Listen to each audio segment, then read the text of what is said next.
Good evening from Veterans Stadium in Philadelphia on the proverbial beautiful night for baseball.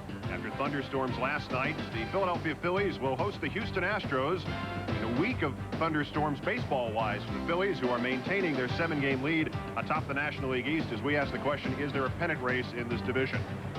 Hi, Keith Olbermann along with Buck Martinez to bring you the Phillies and the Astros. And there seem to be only two opinions in this city today, Buck. Either the Phillies have already clinched the National League Eastern Division championship, or they are in the process of repeating 1964 and giving away a big lead. Yeah, Keith, in the town, there's a lot of talk about 64 and the way the Phillies lost that pennant that year. But most of the players on this field don't know anything about 64. Some of them weren't even born yet. Since 64, the Phillies have won 5 division championships, 2 National League pennants, and a World Series. They've got a lot of winning tradition.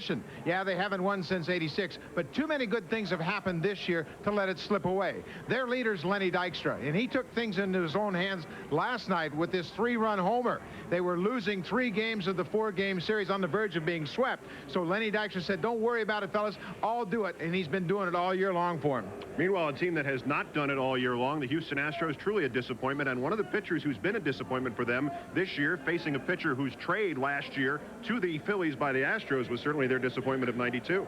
Yeah, it was. You know, Greg Swindell and Doug Drabek were supposed to be the leaders of the Houston Astros, and they were supposed to contend in the West. It hasn't been the case. Curt Schilling has been off and on, but right now he's on a hot streak. That he's certainly done more than Schilling has done for them, more than certainly Jason Grimsley did, the man they got for it. We'll be back with the starting lineups, the Astros and the Phillies from Philadelphia. Stay with us.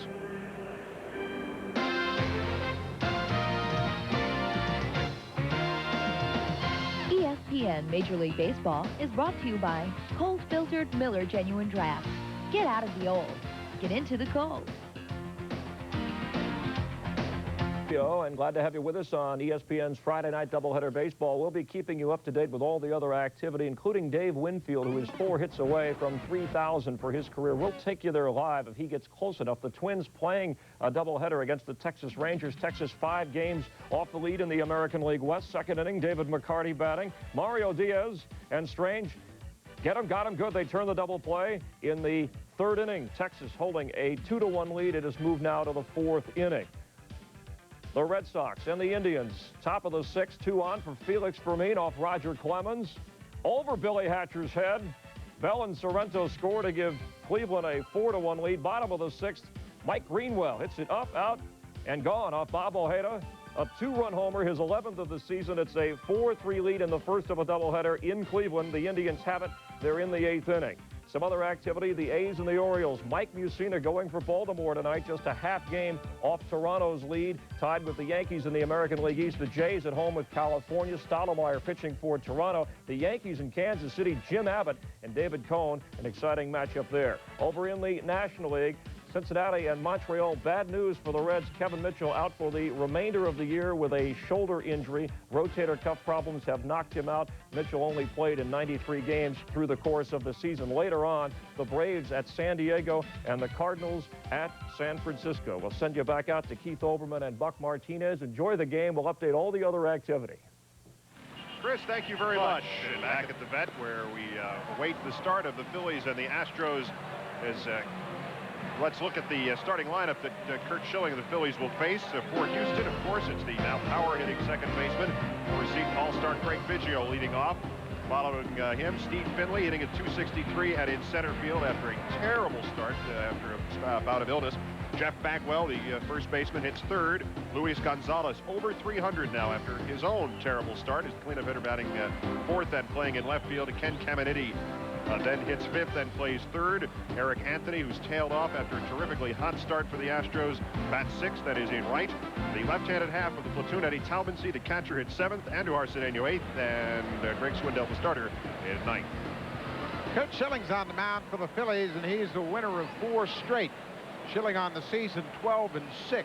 He went through a real cold spell right before the All-Star break when he lost 5 in a row, but he's got it back on track now. His control has been outstanding since the All-Star break, averaging 4 strikeouts to walks. He's a power pitcher with good control. And as we mentioned as we went in, the former Astro traded in the spring of 1992 for Jason Grimsley. He likes to beat this team. He likes to remind them of that deal. Here's the first pitch to Biggio. Swung on a chopper hit to the shortstop Stocker. Up with it off one bounce and guns him out at first. 1 pitch, 1 out. Well, everybody knows that Schilling throws the ball over the plate, so the Astros are going to step in ready to hit tonight. Defensively, the Phillies stack up like this. It's Incaviglia, Dykstra, and Wes Chamberlain in the outfield. On the infield, Dave Hollins and rookie Kevin Stocker at short. Stocker's an outstanding young player. Mario Duncan, the second baseman, John Kruk at first, and the veteran Darren Dalton behind the plate. And now a veteran of 2 full seasons in Houston, Steve Finley, the center fielder, steps in and takes the first pitch inside for a ball. Finley was ill most of the early part of the season, has made quite a comeback statistically at least, Buck. Yeah, he's a very promising young player that's trying to establish himself as a premier center fielder here in this league. There's the strike to even the count at 1. Combination of speed. Pretty good number 2 hitter for Art Howe. And now Schilling's ready once again off the 1-1. Called on the outside corner by home plate umpire Steve Ripley, and we're 1-2.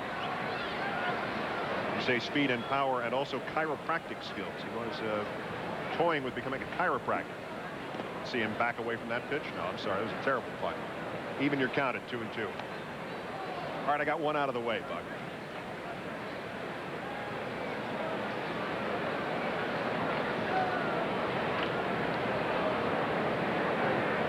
Schilling ready again. Here's the 2-2 pitch. Swung on and fouled down the line in left.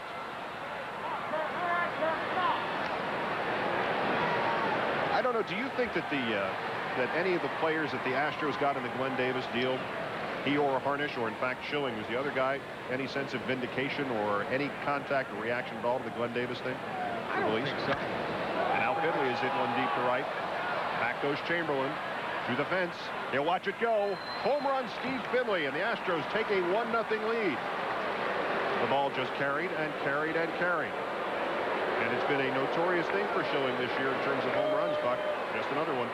That's the 21st home run of the season that Schilling has allowed. For comparison's sake, last year he gave up just 11, and that's been a problem for him. Finley hits his 5th home run of the season, and the Astros have an early lead.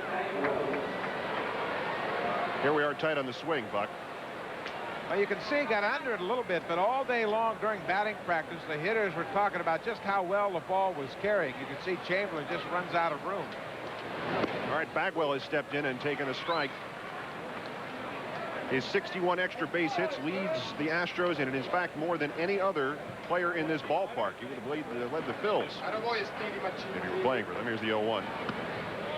Ripley moved as if to call it. We'll settle on a 1-1 count. There's Mr. Finley after his jaunt around the bases. This club has now hit 124 home runs. And so quietly, so little publicity to the Astros this season. Bagwell checks the swing and takes inside. We're 2-1. You know, you look at their lineup, and you don't really get the impression that they're laden with power. But they have a lot of good hitters, and this is one of them right here, Jeff Bagwell. Well, you look at the statistics, Buck, and everybody's got 10 homers, 15 homers. Some of the coaches have 10 or 15 homers. Here's a 2-1 from Schilling now, and fouled away, skitters into the crowd back of the home plate, right side. We're even at 2-2. Well, they have 6 players in double figures in home runs this year. You think on down the road the rest of this month, their club record for homers is 134. Well within reach. I wonder why that is. Something to do with that little building they play in? Full count as the ball is low and inside on Bagwell, down about the knees and below.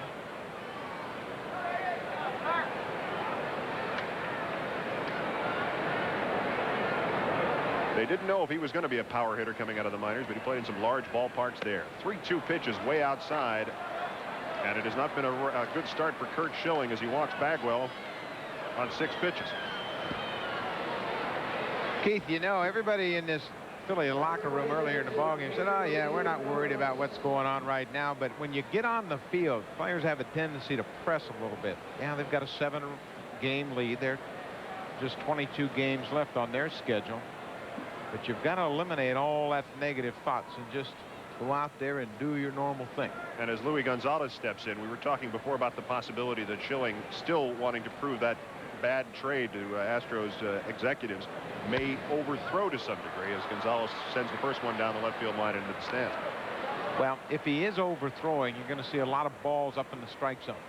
When he smooths out his delivery, he should be downstairs a lot.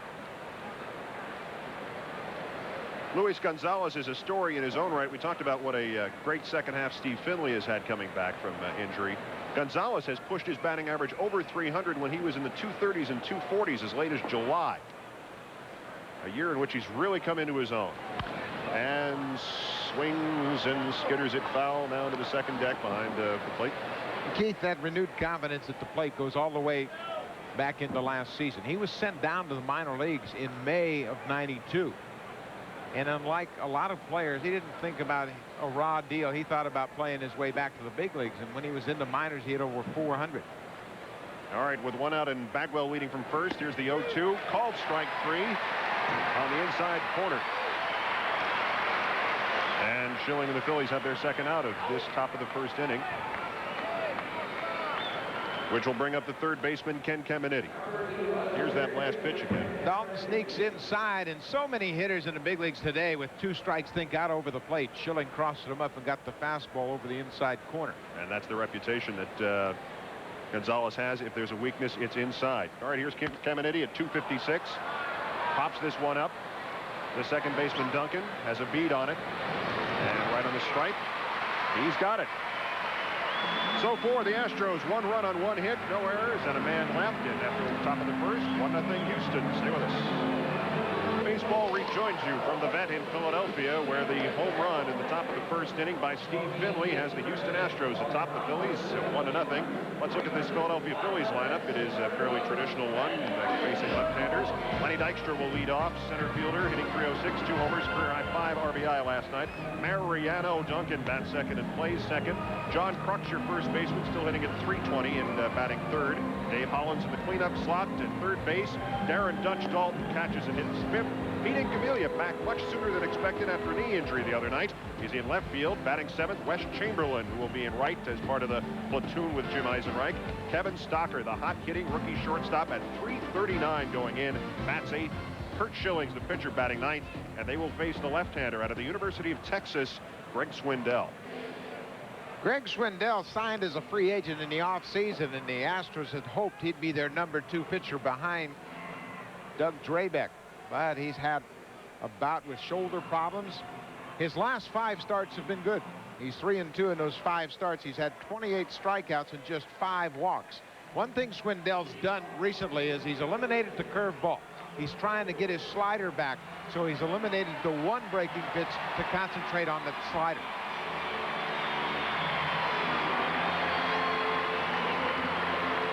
And now Dykstra will lead off for the Phillies, and what a spark he provided to them last night. 3-run homer in the second, and then a 2-run homer later on, and that precipitated a bench-clearing brawl. Takes the first pitch on the outside corner for a strike from Swindell. There are 2 premier leadoff hitters in the National League, Brett Butler and Len Dykstra, and they make the pitcher work. Dykstra will take an awful lot of pitches and get a good look at Swindell, see how he's throwing. But he'll make Swindell work here in the first at bat. Count even at 1-1. Here's the next one. Taubensee wanted it. It's a ball.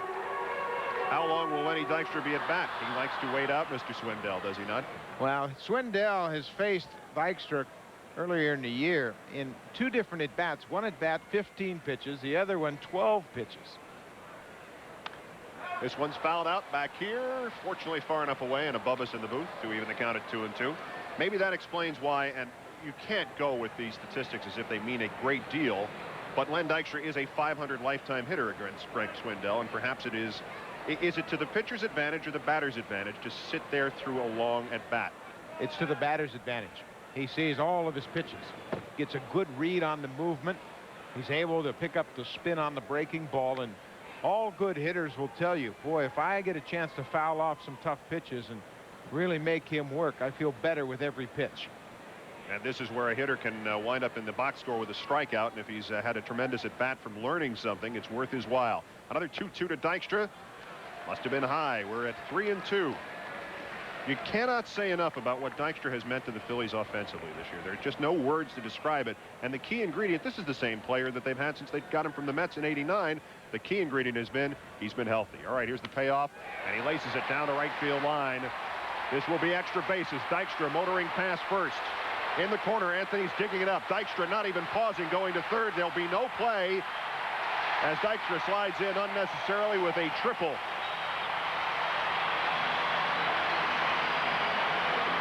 Five on the year for Lenny Dykstra. The kind of play that wakes the Phillies up. This is why he's one of the best leadoff hitters in baseball. He sets the table early for the Phillies. He battled him tough, got a 3-2 fastball, rips it down into the corner.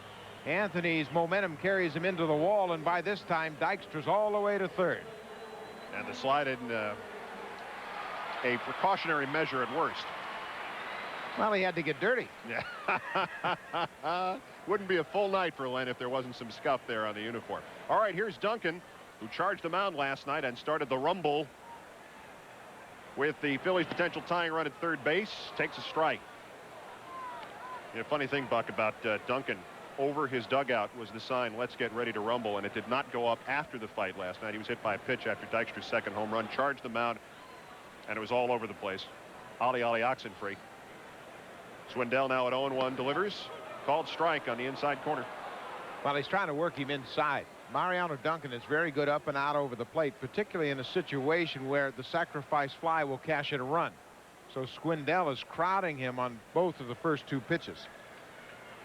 Phillies can get a run on a ground ball as the Astros infield is back. Here's the 0-2. Tried to check it, did not. Strike three, and he's gone.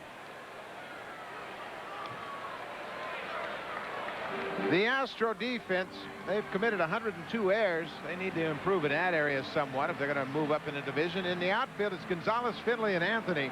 On the infield, Kim Caminiti, a very good defensive third baseman. Andahar Cedeno has committed 20 errors at shortstop. Craig Biggio, the converted catcher, moves into second base. Bagwell's at first, and Eddie Taubensee is behind the plate. And the large figure, slightly to the right of Eddie Taubensee, is who else but John Kruk. Still batting at .320 after some problems in the last few weeks. Seems to be snapping out of it and hitting sharply again. Takes the first pitch outside for a ball. Yeah, you know you're in pretty good shape when you've been in a slump and you're still hitting .320. I think the term "in good shape" as it relates to John Kruk may be metaphoric only, Buck. Well, no, he's in good shape. He's hitting .320. That's all that matters. If he has proven one thing in his career, and he's a great ball player, it's that's what matters. All right, now he's going to try to bring home the tying run from third. Leans out of the way of it, and it's a strike. Shades of Randy Johnson in the All-Star game. 1-1. He'll never live that down, will he? No, not at all. I don't think he cares to. Doesn't really bug him. Well, he's a ball player and entertainer. He was knocking the Astros down earlier on before the game here around the batting cage, leaving them in stitches as usual, and congratulating Darryl Kyle. 1-1 pitch is ready. Here it comes. Chopped to first base. Bagwell will let the run score, get the certain out at first, and the Phillies have tied it up on the Kruk ground ball. Boy, they didn't waste any time to tie the game back up. Dykstra's leadoff triple, and then Kruk with the ground ball out to first base cashes in that early run. I tell you, that's just a good piece of hitting. He was up there with 2 strikes. Swindell had him in a hole, but let him get off the hook. Got the ground ball to the first baseman, and Kruk picks up the RBI. All right, here comes one of the Phillies. Well, we can't call him dirty dozen. Maybe that is the correct number. Dozen dirty guys, and we mean that in a complimentary sense. Dave Hollins, the switch-hitting third baseman, batting at .276 and awaiting the first pitch with 2 out here from Swindell. Low and inside for a ball. Hollins is a switch hitter with good power. 17 homers, 83 RBIs, but he's got tremendous power from the right side. He's a .335 hitter facing left-handed pitchers. Here's the 1-0, and that one's in the dirt. Taubensee with the block. Nobody on base. Doesn't make a difference. 2-0. They say about Hollins, Buck, that you cannot really pitch him low and away because as he bats from either side of the plate, he tends to lunge in and almost centers up those outside pitches. So there's no point in doing that. The only way to do it is to come inside, and he's willing to take the hit batsman. He takes a ball there. We're now at 3-0. Well, he's backed off the plate some this year, and I think that's allowed him to get better extension. I think he'll get the green light here. This is a pretty well-disciplined ball club at the plate. Now takes the strike. Taken all the way.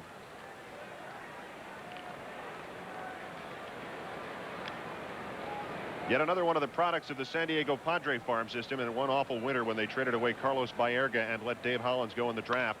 3-1 is hit chopper to Caminiti. Up with it cleanly. One throw to Bagwell, and that's that. The Phillies tie her up on the Dykstra triple and the Kruk ground ball, and after one inning, we're 1-1. Stay with us on Friday Night Baseball from Philly. Rejoining you from the vet in Philadelphia, we've had 2 half innings. We've had a run in each, and we're tied at 1-1. Don't forget CFA primetime. Georgia versus Tennessee tomorrow night at 7:30. Bulldogs trying to rebound from a tough season opening loss to South Carolina's Volunteers. Started off with Saturday a college game day at 11:30. Fowler and company, and then Georgia at Tennessee, as we're saying. The tough loss to South Carolina, looking to start 2-0 behind their tough offense, led by tough quarterback Heath Tough Schuler. And now one of the Astros' tough hitters, Eric Anthony, steps in, takes the strike on the outside, starting the second inning. Eric Anthony is 1 for 19 this month. It is not a September song for him. Here's the 0-1. Dalton has to stand up to get it. We're 1-1. Well, that average is a large part of why he's in the 6th spot tonight. Art Howe has dropped him out of that cleanoff slot, put him down into number 6. And he hits this one left side into the seats, and well fouled. 1-2. He had a good start to this season, though. It looked like this was the Eric Anthony they've been expecting for certainly 3 years. Well, he led the club in homers last year with 19. 1-2 coming from Schilling, and it's high again, 2-2. Well, we talked about Anthony and his power. I think what the Astros would like to see from him is a little more freewheeling. Take advantage of that good power. Here's Schilling again at 2-2, and he chops one foul over the Phillies dugout. Elaborate on that. In what sense? Well, sometimes young players have a tendency to think more about the average and not recognize what their real true skills are. And Anthony has tremendous power, and I think Art Howe would love to see him go up there and think about knocking the ball out of the ballpark, not worry about those tentative swings guarding against strikeouts. The 2-2 is hit with power to center field. Back goes Dykstra. Dykstra almost to the warning track, has it in play and makes the catch. A little of the power we're talking about from Eric Anthony, but Dykstra on it all the way for the first out of the inning. And we'll see Eddie Taubensee, the catcher, who continues to live under the shadow, like it was his fault or something, of having been the principal in the Cleveland-Houston trade of 2 winters ago, in which the Indians got a little outfielder named Ken Lofton from Houston. Why he should bear the brunt of any of this is beyond my ability to understand. Everybody's always comparing players that have been traded for one another. Taubensie's done a good job sharing the catching duties with Scott Service. Here's the 1-0. Fouled away back of the plate. Service and Taubensee combining for good power numbers. They're very productive. Taubensee, the left-handed hitter, plays against right-handed pitchers. And another guy with the power and perhaps what you were talking about with Anthony. Let's use it more. Let's see it more and not worry about the base hits. Ground ball picked up easily by Duncan, and the gun across first with 2 out.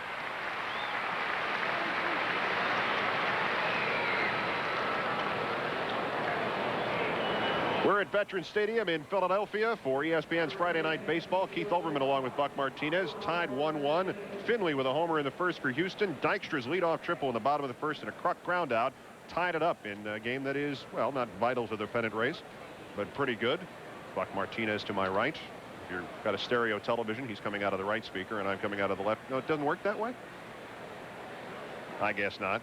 Andujar Cedeno coming in from the right side. The shortstop hitting at 283, and the first pitch from Schilling lofted to right field. Chamberlain moving back, ambling back towards the track, nearly there and well underneath it. Got it for the last out. 1-2-3. So the Astros go quietly in the top of the second. No runs, no hits, no errors, nobody left. We're tied at 1. Bottom of the second coming up. Stay with us.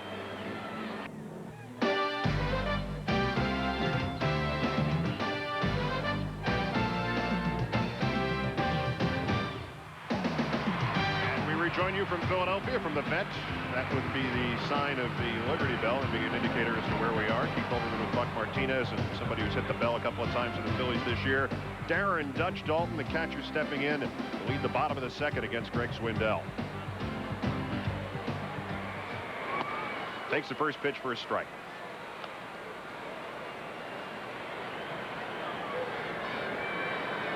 Dalton at 261, the 23 homers, the 97 RBI. Hadn't hit the left-handers well, but just belies that statement. The words were not even out of my mouth when he lines the single to right field. And the Phillies have the leadoff man on once again, twice in 2 innings against Swindell. Swindell was trying to get that pitch away from Dalton and left it out over the plate. Let's take a look at it. See where Taubensee set up. Looks like a slider that it's down, goes down and hooks it into right field. That's the pitch that Swindell's trying to really improve upon. That's why he's eliminated the curveball, just concentrating on the slider. And now the gentleman who was supposed to be out 3 to 5 days with a bad knee that he sprained Wednesday night. 3 to 5 days moved pretty quickly in the middle of the pennant race. Pete Incaviglia steps in against Swindell.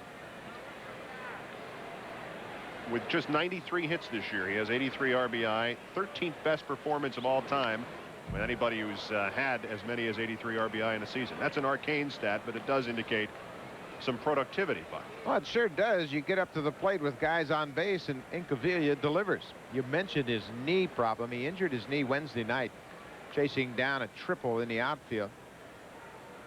He said, well, I got all winter to get better. That down and dirty atmosphere from the Phillies. Here's the 0-1 pitch, and it's hit to right field. Anthony moving to his right and back, and it's off the wall. Dalton is rounding second, Incaviglia behind him. They're sending home Dalton. Incaviglia is sliding into third, and Dalton has scored. The Phillies are ahead. The second triple in as many innings for Philadelphia, and they take the 2-1 lead. Third triple of the year for Pete Incaviglia, and we talked about his ability to drive in runs. There's a good example of it. Watch how he takes this pitch up and away from him and drives it to the wall in right field. Anthony kind of ran underneath it and looked like he might have had a play if he took a better path to it. And once it caroms off the wall, that allows Darren Dalton to come all the way around from first base and score the go-ahead run. Do you get the feeling, Buck, that the wind action may be out towards right field? That's the second time Eric Anthony seems to have been deceived as to where the ball was going to go. Not that it affected the Dykstra triple in the first, but it certainly seemed to have a play in this one. Yeah, that ball really carried once it got up into the wind. All right, the infield is now in for Wes Chamberlain. Here's the first pitch, and it's lined to Caminiti. Perfect reaction time. Inky gets back in time, and there's only the one out. Few third basemen in the National League are as quick as Ken Caminiti. That's a very tough play when you're even with the bag, and a big slugger like Wes Chamberlain rips it toward you. He goes right to his left and gloves it. Incaviglia has to retreat to third. And third baseman and hockey goalies come from the same stock. Ken Caminiti might have been either. Speaking of stock, here's Kevin Stocker, the switch-hitting rookie shortstop, who's done such a wonderful job. They knew he would be at least above average and above adequate at shortstop for them, but the hitting has been marvelous. 339 going into play today. He was only hitting 233 at AAA ball before they called him up about 200 plate appearances ago. Here's the pitch with the infield still in on what would be the grass, and it's a strike. 0-1. You get into this atmosphere with this Philly ball club, and everybody plays better. Stocker is swinging the bat like he's never swung it before. And he swings it to right field. Anthony will not be able to get this one. Takes it on the hop. The run scores. Incaviglia trots home, and now the Phillies are up 3-1.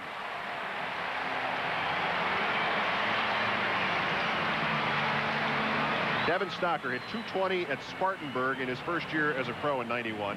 283 at Clearwater as Incaviglia gets some much needed and well-deserved rest. 250 at Reading in '92, and then the 233 this year. Good well, swing. You can see he had an idea. He wanted to go the other way.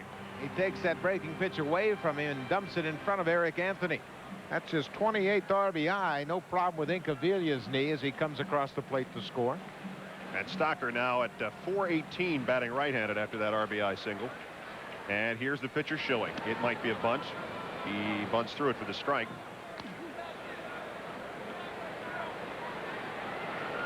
Well, with one out and the runner at first, they would just as soon have Schilling put the sacrifice down, move that base runner into scoring position for the leadoff hitter Lenny Dykstra. He will be trying it once again. 0-1. And now it got down beautifully to first. Bagwell up with it quickly, looks briefly to second, but goes instead to Biggio at first, covering, and the sacrifice is successful. 3-4. So with 2 out, Dykstra once again. Who else? Well, Schilling with his 9th sacrifice, and Art Howe's club already down by a couple. It must appear, if you're playing the Phillies, that Dykstra, well, that there might be 3 or 4 different Dykstras. Only part of this great Philly outfield. Look at what they've done in the outfield. The production. Platoon in left, Incaviglia and Thompson, 124 RBIs. Dykstra's had a huge year with runs scored, 129. Eisenreich and Chamberlain, 90 ribbies and 80s runs scored. Phenomenal production from 5 outfielders. All right, Dykstra took the first one high for a ball. The only one who plays every day, Len Dykstra, and that, as we said before, has been the key to his season. He's been there to play every day. They have not had to have another center fielder in the lineup all season long. With that characteristic Ty Cobb-like pointing of the bat as he awaits the pitch. Here's the 1-0 off the end of the bat and down the third base side and foul. Is the key to managing yourself as a hitter the ability to learn to go the opposite way? Is that the one universal? Well, it's a very important aspect of hitting, because in order to go the other way, you have to be confident and patient enough to wait. All right, here's Stocker at second. Phillies are already leading 3-1, having scored twice in this inning, and Dykstra is up with a count of 1-1 against Greg Swindell. He scored the first Phillies run on the triple in the first inning. Takes the ball a little outside, 2-1.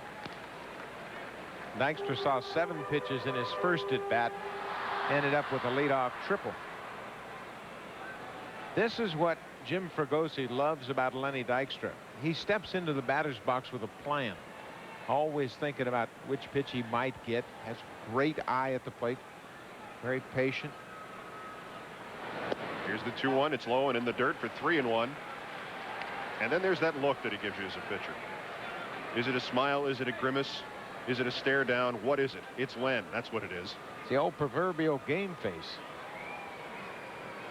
Swindell hasn't had too much fun against the Phillies this year. He's 0-2. His ERA before the game, 5.40.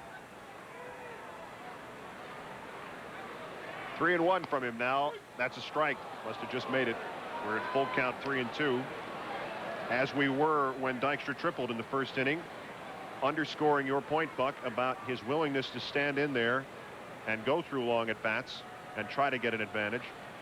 Keith, 250 hitters aren't patient enough to take that many pitches.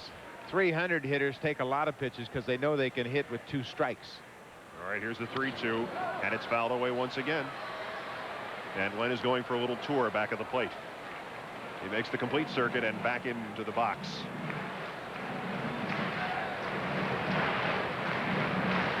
The Phillies bench looking on with yet another lead. Last night they were up 9-2 and hung on for dear life against the Chicago Cubs, who've taken the first 3 games of the series. The count is 3-2 on Dykstra. Stocker at second and 2 out in the bottom of the second inning, and Dykstra hits it off the end of the bat. It's in the gap. It's way back, and Gonzalez tracks it down, moving to his left. The inning is over. The Phillies scored 2 runs on 3 hits. They leave a man. They now maintain the 3-1 lead. We'll be back from Philadelphia after this. The Phillies with 1 in the first and 2 in the second now lead the Houston Astros 3-1 here at Friday Night Baseball at the Vet in Philadelphia. Usually it's Friday night at the fights. In fact, here it was Thursday night at the fights. Len Dykstra last night had just hit his 2nd home run when this happened. Umpire throws Castillo out of the game, and Duncan charges the mound, and look at the Phillies pour out of that dugout. Everybody gets in the middle of it. Reaction time was everything on this. We're back to live action as Swindell takes the first pitch for his strike. The most impressive part about that fight last night, well, there were 2 things. All right, wait, here's the 0-1 pitch from Schilling.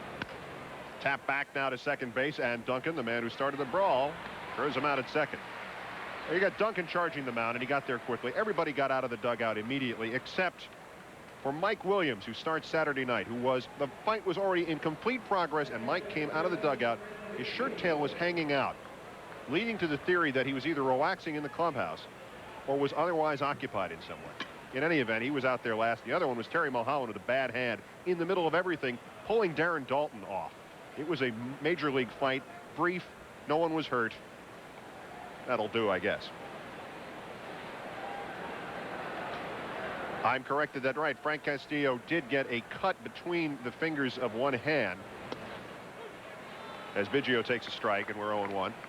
One thing you worry about any time is losing a player to an injury, and it's got to be a major concern for the Phillies. I can't afford to lose anybody right now.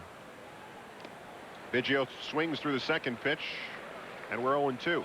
That's a very good changeup. Johnny Padres, the pitching coach, really thinks that Schilling would be much better off if he used it more often. He really likes his changeup and thinks it could be a very valuable pitch for him. Here's the 0-2 to Biggio. Well, Chopped. he liked it so much he threw it again. People who look at the statistics and see that seemingly out of nowhere Craig Biggio has hit 18 homers this year. See what? The sudden development of a hitter, or the fact that his strength is finally coming to maturation, or what? A little loft on this ball of right field as Chamberlain ambles in towards it and gets him out.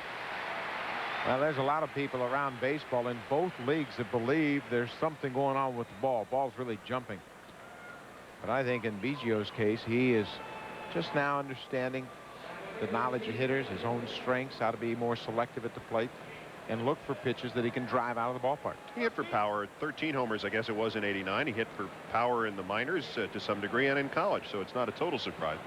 Speaking of power, Finley homered first time up for the Astros. Only run, takes a strike, and we're 0-1.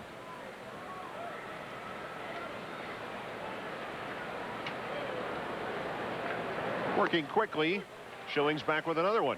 0-2. He can work as quickly as he likes as far as Johnny Padres and Jim Fregosi are concerned, if those are the results.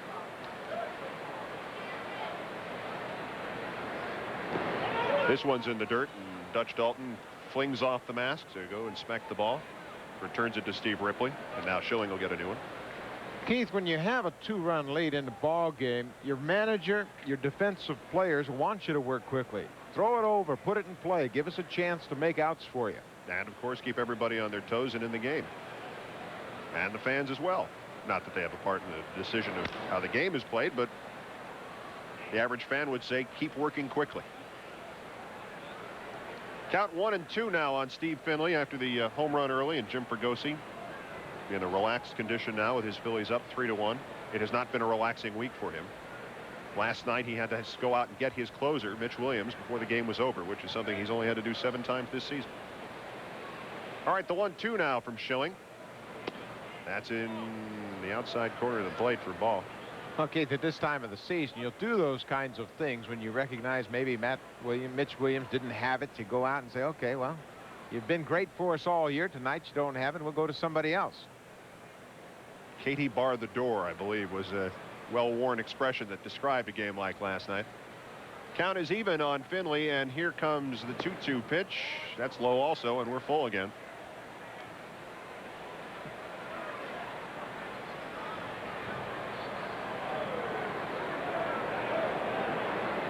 David West finished up last night for the save for Philadelphia. 3-2 coming to Finley, and he hits it left side. Stocker backhands it. Here's the throw. Got him at first. Nice stretch from Kruk. Inning is over. And the Astros go 1-2-3 again. It is still 3-1 Philadelphia. We'll rejoin you for the bottom of the third next. There's a drive down the left field line. Way back there. Got it. Goodbye. Deep to left field. Way back. Take a good look. Cal Ripken. Goodbye. Home run. Sunday Night Baseball coming up, surprisingly enough, on Sunday night. John Miller and Joe Morgan bringing you the continuing excitement of the American League pennant race. And while we were doing that, Duncan took a strike to lead off the bottom of the third inning, and Greg Swindell works again to him. 0-1. Foul ball up into the upper deck back at first base. Now, Sunday night, you'll see the Orioles. Man, have they played themselves back into the hunt. Just a half a game behind the Yankees and the Blue Jays in the American League East. The Orioles, a spinning coin. Do not call it heads or tails until the season is over. It has been both for them at times this year. Duncan hits one left side. Caminiti up with it cleanly and guns across the diamond to Bagwell for the first out of the inning. It is interesting to note that if the Houston Astros, with their record of 9 above 500, 15 games out, would be 4 games back in the American League East, they would be in the pennant race, back of the Yankees and the Toronto Blue Jays, who are, wow, tied. It's the first time that's happened this year, hasn't it, Buck? The Yankees have not been able to make that final step and move into first base by themselves. All right, here's Kruk, takes the first pitch for a ball. He is ground out to Bagwell in the first inning. Scored Dykstra with the Phillies' first run, tying run. We're now 3-1 Philadelphia, bottom of the 3rd inning. Here's Swindell's second offering, and it is swung on and hit to left field. Gonzalez moving towards the line, moving towards the corner, and he gets it before he hits the fence. Nice catch, nice play, Luis Gonzalez. Well, we saw Gonzalez go into the gap in left center to take a drive off the bat of Dykstra, and this time he has to go into foul ground. And this is always difficult for a visiting player when you don't have an awful lot of room. You can see he bangs into the wall there in left. Good concentration. Gonzalez really rounds out a very good outfield. They've got good speed. They get good jumps on the ball, and they throw well. Good outfield, good ball player. Here's another one. Hollins is in once again, and he slashed one down the left field side between Caminiti and Cedeno for a clean single. 2-out single, and the Phillies have something going once again.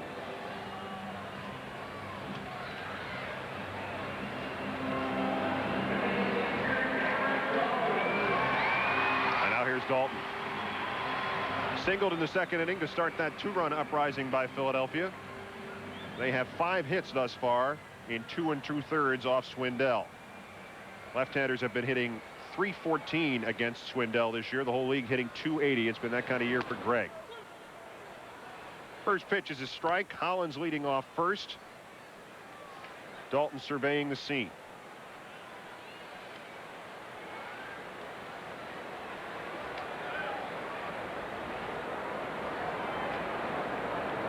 Hollins with some speed, and Swindell decides to check him.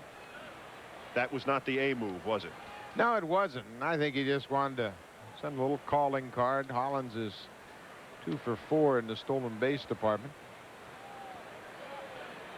Swindell's number in the pickoff department equally or more impressive. Next pitch, Dalton is outside for a ball.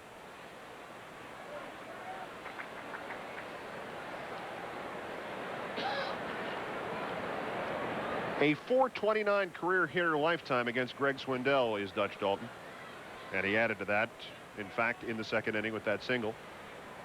And now as Hollins continues to lead away from first, the pitch to Dalton is now 2-1.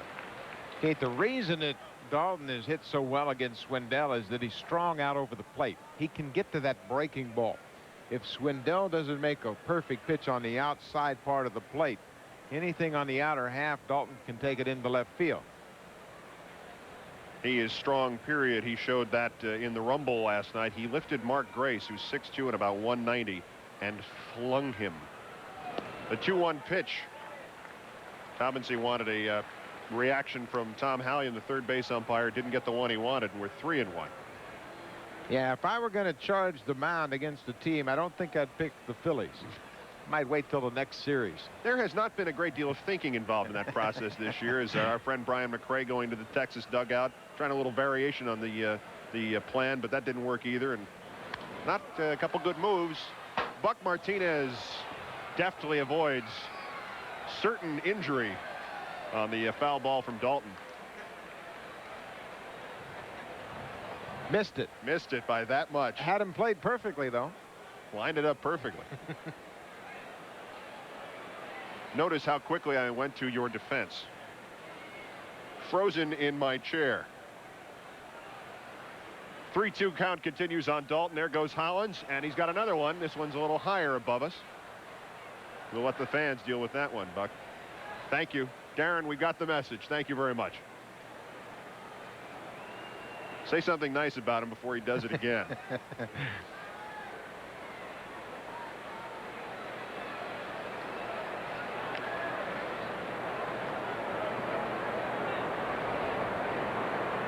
3-2, 2-out pitch. Hollins breaks. It's a ball. And once again, the Phillies with 2 men on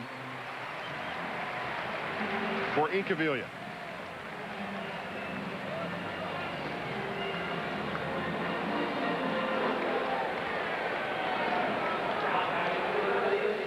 Well, they went out and signed a couple of big free agents. Doug Graveck from the Pirates, Greg Swindell from Cincinnati, and they expected them to be the aces on this staff. 18-26, that's their record. And look what 3, 4, and 5 have done. Mark Portugal, Darryl Kyle, and Pete Harnish, 42-18. Boy, oh boy, if Graveck and Swindell have a normal season, the Astros are right in the midst of things. And of course, Kyle coming off that no-hitter against the Mets on Wednesday night. Incaviglia stepped in, tripled in the second inning to drive in one, and later scored the third run. And we can dovetail Incaviglia and Kyle together. Before the game, Inky, who was with the Astros last year, went over and playfully tackled Kyle, and 3 or 4 of the Astros, with mock or half seriousness, said, "Hey, don't do that. He's the franchise." And it can well be argued that he is. With that breaking ball and that result from the other night, Darryl Kyle rapidly becoming one of the top right-handers in the league. All right, the 1-0 pitch. Incaviglia chops it off the end of the bat to Biggio at second. Up with it cleanly. Double pumps, throws him out at first. And the Phillies don't score. However, they get the 1 hit. They leave 2 men on and continue to maintain the 3-1 lead. Friday Night Baseball back from Philadelphia. The Phillies lead the Houston Astros 3-1 as Curt Schilling works on a 1-hitter through 3. We're at the top of the 4th here at the Vet in Philadelphia. We want to advise you of a show you may not have heard of before. 2 of them, in fact. The award-winning Sunday NFL Sunday Preview Show, as it says here, which is on Sundays at noon. NFL Game Day with my old high school buddy Chris Berman, who then comes back and does your NFL primetime. Chris Berman, Robin Roberts, Tom Jackson. 1 hour of television. It's the most complete Sunday NFL wrap-up show. I'm sorry, I didn't read that correctly. Boomer will accept it. Probably. Swami, 0-3 start. Well, wow. Yeah. He's got to get hot. He will. He always does. Bagwell takes a strike to lead the 4th inning. You know, he took the Bills and the 49ers to the Super Bowl again. This is the, well, I know him since 1971. I think he was taking them even then. And as I said, if you do this for 2,000 years, you're bound to be right eventually. Bagwell walked in the 1st inning, by the way. And pursuant to that, the next pitch is down for a ball. We're 1-1.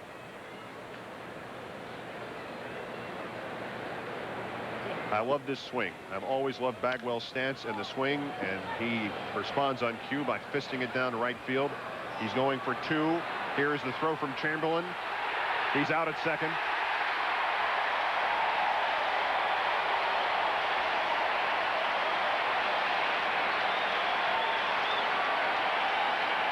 Everybody's play on this Phillies ball club has been raised a bit. Look at Bagwell, hits a good breaking ball down in the corner. Watch the play by Chamberlain. Wheels around and fires a strike to Kevin Stocker at short, puts the tag on Bagwell, and just like that, that leadoff base runner is erased. Wes Chamberlain with a spin move worthy of Stocker himself. Infield quality play. Here's Gonzalez, first ball hitting as he is wont to do, lifts it to left field. Incaviglia near the edge of the warning track, and we're 2 down. Schilling working quickly, and the Astros are helping, and that's the one wrap perhaps on Gonzalez. First ball, fastball hitter, and doing both there. Well, here's Caminiti again. 0 for 1.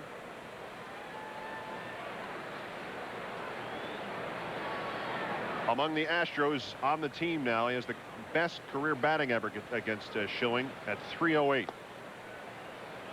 That's a ball, and we're 1-0. So much talk early in the year that the Astros might be moving Ken Caminiti to make room for the Golden Spikes winner Phil Nevin from last year, but we're here in September. Hasn't happened yet, Buck. No, they haven't called Nevin up. He struggled in the Pacific Coast League, which is a pure hitters league, which adds about 60-70 points sometimes to guys' averages. And he did not do enough to warrant the recall in September. 3-0 to Caminiti. This is an all-around ball player. This team is full of all-around ball players. You know, that's what Houston has on their mind, a National League championship. And if they can keep these young players together for a while, they might just grow to the point where they can contend. The 3-0 pitch was a strike to elongate the at-bat as Mr. Schilling faces his old teammate Caminiti. 3-1 pitch hit to center field. Dykstra moving to his right and in, and Stocker going out, and Stocker will make the play.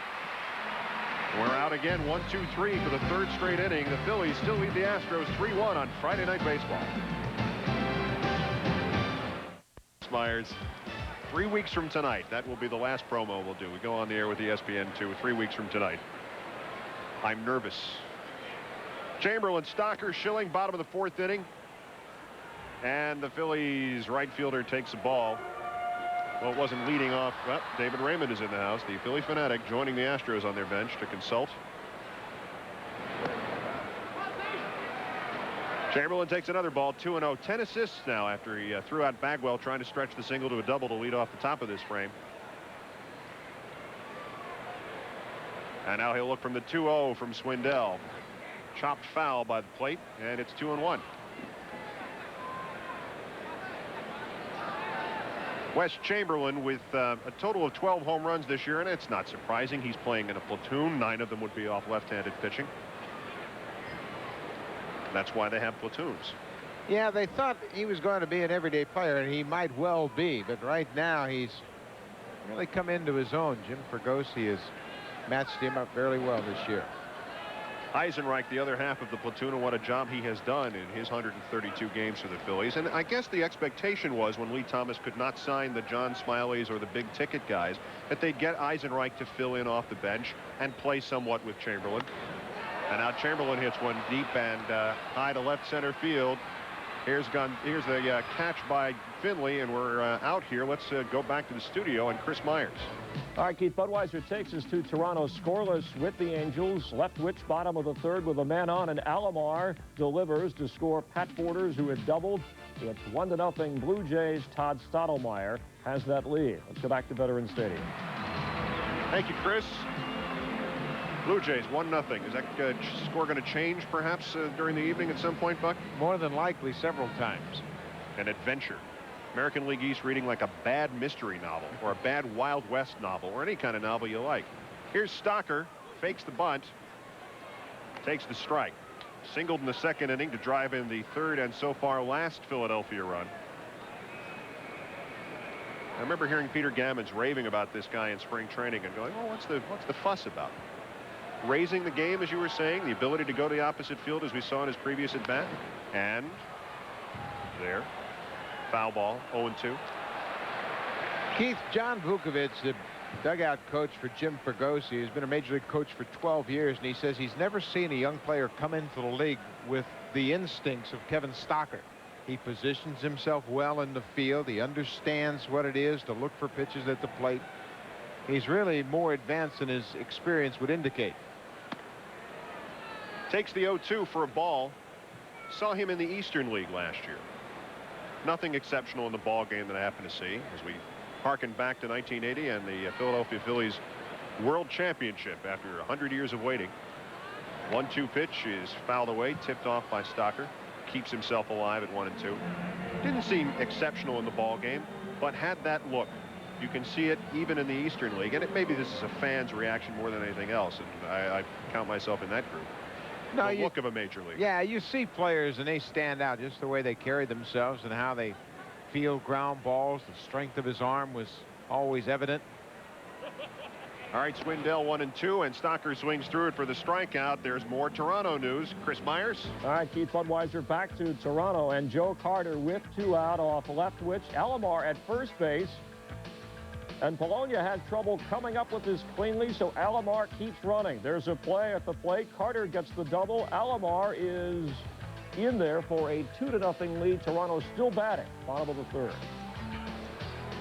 Do the name Louis Polonia ring a bell? Here we go again, 2-0 Toronto. All right, Schilling, the Phillies pitcher, is in there with a count of 0-1 now and 2 out in the bottom of the 4th inning. Phil's up 3-1. They extended their lead in the National League East back to 7 games last night by beating the Cubs. Schilling swings through the Swindell offering, and it's 0-2. I haven't heard 1964 mentioned yet. We're in the 4th inning. I haven't heard it again mentioned since we started the broadcast. That's because they're leading 3-1. Astros score a run and it'll come in. 0-2 pitch, a chopper. Cedeno will scoop it up and throw him out. Cedeno with great reaction at shortstop. And the inning is done. The Phillies are out 1-2-3 for the first time. 4 complete. 3-1 Philly. Budweiser takes us to Chicago. Tigers and White Sox in a scoreless game, and Ellis Burks hits it up there, out there. But Eric Davis is back there to make the catch, also hitting .333 with the Tigers. They're still scoreless. The Jays have added another run. They lead California 3-0. Thank you, Chris Myers. Back here at the vet in Philadelphia. Darryl Kyle, who threw that no-hitter the other night, still celebrating, or at least laughing it up. The Phillies lead the Astros 3-1, moving to the top of the fifth. That's Chris Donnells there with him, the backup third baseman. And Eric Davis may have found himself a home in Detroit. I think he needed a change of scenery. He is a very young man with a lot of ability, and the fresh start in Detroit might be what he needed. They were talking about possibly going and getting him in the offseason. And they got the chance to do it by surrendering a pretty good right-handed pitching prospect, John De Silva, to get him from the Dodgers, where his longevity was next to nothing. But interesting things happen when you leave Los Angeles. Eric Anthony steps in to be followed by Taubensee and Cedeno in the top of the fifth. Here's the first pitch from Schilling. It's a ball.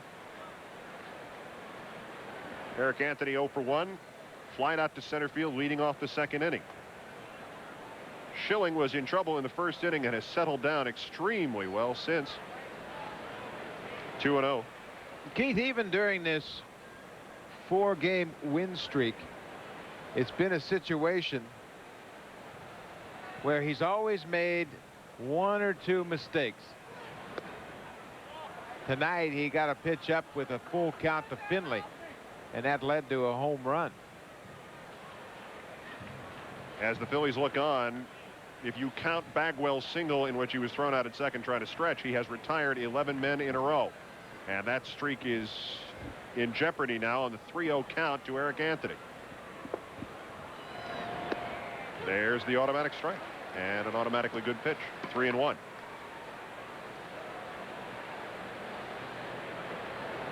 Continuing to work quickly, and Anthony swinging quickly and bouncing one to left field. Incaviglia tries to cut it off. It'll go to the wall.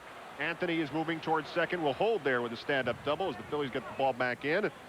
And Houston has its first leadoff hitter of the night on board as Eric Anthony hits the 3-1 pitch to the left center field defense for the double. Well, Art Howe dropped Anthony into the 6th spot tonight. He's been the cleanup hitter, and sometimes when a cleanup hitter is struggling, you have a tendency to overswing.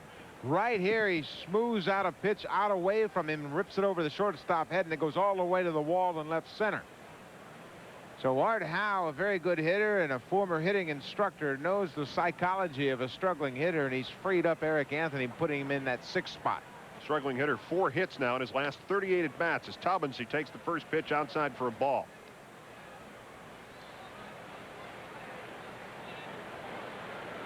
Mentioned last time up when Taubensee grounded out in his first at bat that the Lofton trade will follow him everywhere. This is his 4th organization. Started in Cincinnati. Oakland had him for a while, then the Indians, and finally Houston.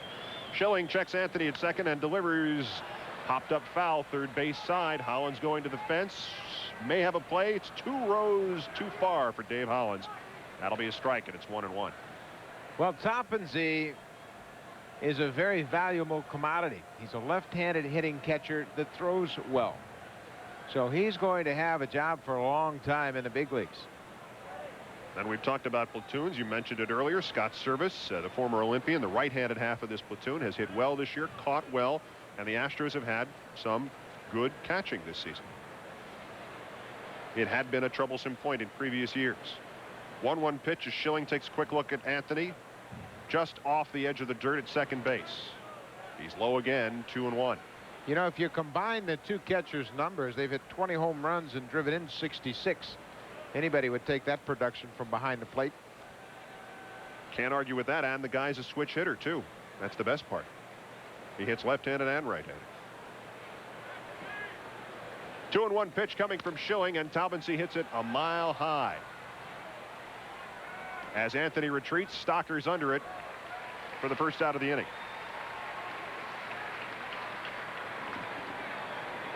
And now it'll be up to Andujar Cedeno, who has been cold of late, flirting with 300 much of this season. Taubensee flied out to end the second inning, 0 for 1. The average is now at 282. It is said he's in the Jose Offerman stage defensively. A lot of spectacular plays, a lot of troublesome plays on easy ones. And if he has the results that Offerman did, he'll be fine. Caught the outside of the zone for a strike, and it's 0-1 with 1 out and 1 on in the top of the 5th inning. 3-1 Philadelphia leading the Houston Astros. Keith, you'll get that inconsistency in the field from young players. They like the challenge of making the spectacular play, but sometimes relax too much on the routine play. Anthony and Schilling look at each other. Now they try the pickoff at second. Not nearly in time.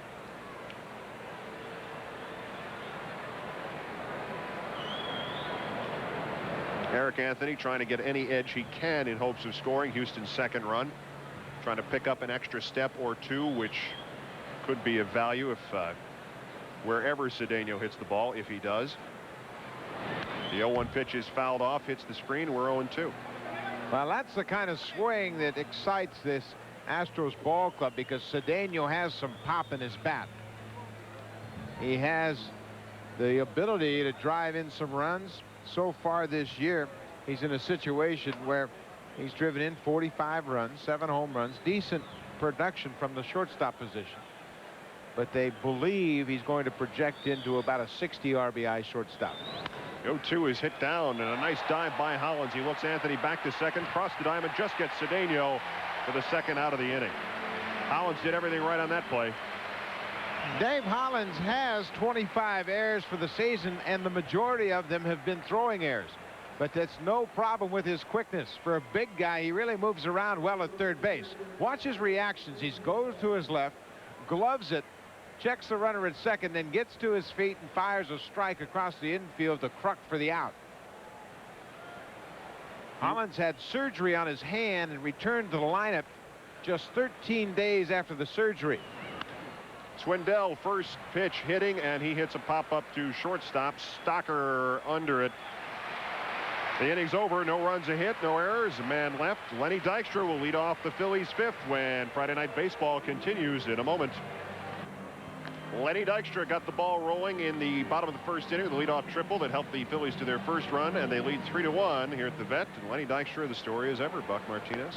Yeah, he's healthy. He's been playing all the time, and he's putting up big numbers. He is the spark plug for this ball club, without a doubt. There's what he's done at the top of this lineup. He leads the team in hits, stolen bases, runs. 129 leads all of baseball. Walks, 115 walks. That leads the National League. The epitome of a leadoff hitter.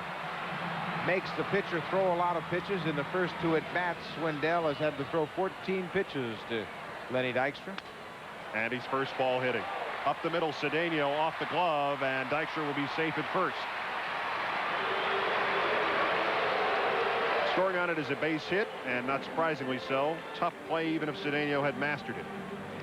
So we talk about how many pitches he forced Swindell to throw him, and he hits the first one. They're listening down there. Well, he saw a number of Swindell's pitches earlier, so he had a good idea what he might get. Swings at the breaking ball. Cedeno knew it was going to be a chancy play at first, so he swipes at it. Can't come up with a play. Second hit of the night for Dykstra. Talking about swipes, Lenny has tried 44 of them and succeeded 35 times. Might be the situation for this again. Here's Mariano Duncan, 0 for 2 on the night. Struck out in the 1st inning. One of only 2 victims of Swindell's in this game, and he grounded out in the 3rd. Swindell looks over. Dykstra saw it coming. Keith, you mentioned 5 pickoffs for Swindell. That's a pretty decent number. Taubensee behind the plate has thrown out runners at the rate of 27%. Once again, Swindell to first, and once again, Len saw it plenty of time, goes in standing up. And does a little yard maintenance around the bag. Mariano Duncan left wondering when he gets to participate in this little play. Swindell looking towards him with an eye towards Dykstra at first, and now Lenny goes. The ball's low and inside. Here's the throw. He is safe. That'll be 36. Len Dykstra. We've seen him do everything already tonight, everything but hit it out of the ballpark. Eddie Taubensee didn't have a chance on that stolen base. As soon as Dykstra saw Swindell pick up his foot, he was off and running. Watch the move. There's the foot. Dykstra's full speed. Taubensee knows he doesn't have a shot, rushes the throw, throws it into the dirt. Cedeno keeps it right there at second base. And if you had asked Greg Swindell to throw a difficult pitch for Taubensee to turn around on a throw, that would have been it. And now Dykstra leading off second. Duncan with the bunt. Caminiti was back. They'll have no play at third. Swindell will take a bite out of it. Almost literally puts it in his back pocket. And the Phillies have runners at first and third with nobody out. You can't tell me that that little punch-up they had last night didn't bring this club together and get them back on the right track. Look at Duncan here, thinking about moving Dykstra over. That really wasn't a surprise bunt. He squared around, but drops a good bunt right there. Swindell picks it up, has nowhere to go with it. Virtually off the top of the bat, too, off that rounded edge of Duncan's. Yeah, he was just thinking about advancing Lenny Dykstra over to third and ends up with a base hit. Caminiti was far enough back on that play to allow such a circumstance to happen. Swindell had to grab the ball and had nothing to do with it. All right, here's Kruk. Brian Williams is now warming in the Houston bullpen, the right-hander. As Kruk takes the first pitch for a ball, he is 0 for 2, but has the RBI, the first RBI of the game, on that grounder to Bagwell in the first that scored Dykstra. Dykstra at third base. Duncan, who just bunted his way on successfully at first. 3-1. Phillies over Houston, bottom of the fifth.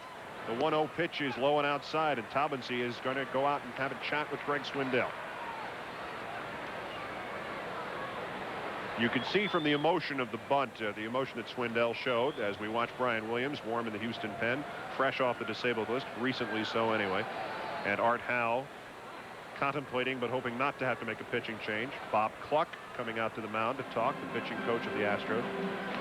This is a dual-purpose trip to the mound right here. It'll give his right-hander Williams a chance to throw down in the bullpen, and it'll give him a chance to allow Greg Swindell an opportunity to regroup and cool down. The emotion was evident when he had to pick up Duncan's bunt and had nothing to do with it. As you could see him swing his arm in frustration and make the gesture that almost looked like he was, as the cliche goes, putting the ball in his back pocket. The count is 2-0 to Kruk. There are runners at first and third. Brian Williams is warming in the bullpen. Swindell has just once gotten through an entire inning in this game. 1-2-3. He has gotten Kruk twice. Here's the 2-0 pitch, swung on first side. Bagwell steps it to the bag at first with the first out and has nothing else to do. Good play by Bagwell. He made a quick judgment, got the ball, went to the bag, and then chased Dykstra back at third base.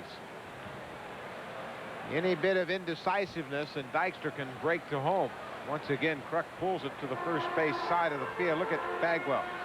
Quickly goes right to first base, steps on the bag, and then chases Dykstra back to third. Oh, they call it a foul ball. Got both of us. Big time. That's the mark of a good first baseman, though, to execute the play no matter what. All right, so it's 2-1. And the throw over to first. Duncan back in plenty of time.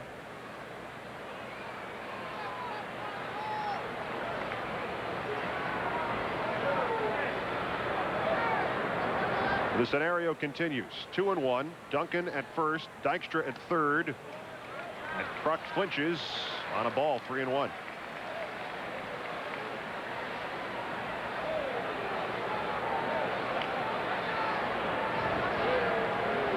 The Phillies on the verge of breaking their all-time attendance record of 2.7+ million.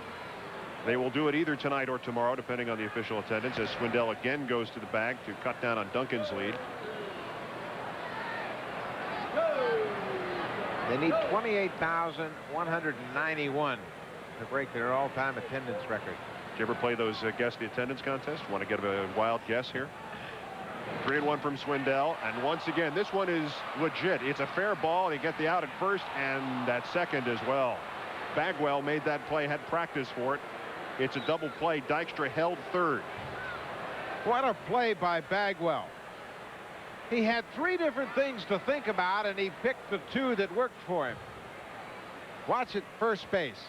Another shot quickly to the bag. He's thinking home, but still has the presence to go to second and get Duncan. Great reactions here by Bagwell. The ball takes him right to the bag. He's thinking about Dykstra at third, but still goes to second in time to get Duncan. What a fine play. Hollins is up and lines it to left field. Gonzalez almost in position, almost perfectly positioned for it. They get the final out. So the Phillies threaten but do not score, and will continue to the bottom of the fifth. 3-1 Phillies. We rejoin you from the vet in Philadelphia. The Phillies leading the Astros 3-1. Keith Olbermann and Buck Martinez here on ESPN's Friday Night Baseball as the Astros come up after a terrific defensive inning for them. Terrific play by Jeff Bagwell to cut off the Phillies. Craig Biggio 0 for 2. Grounded out in the first and flat out in the third, and leads off the sixth. First pitch from Curt Schilling is a ball low.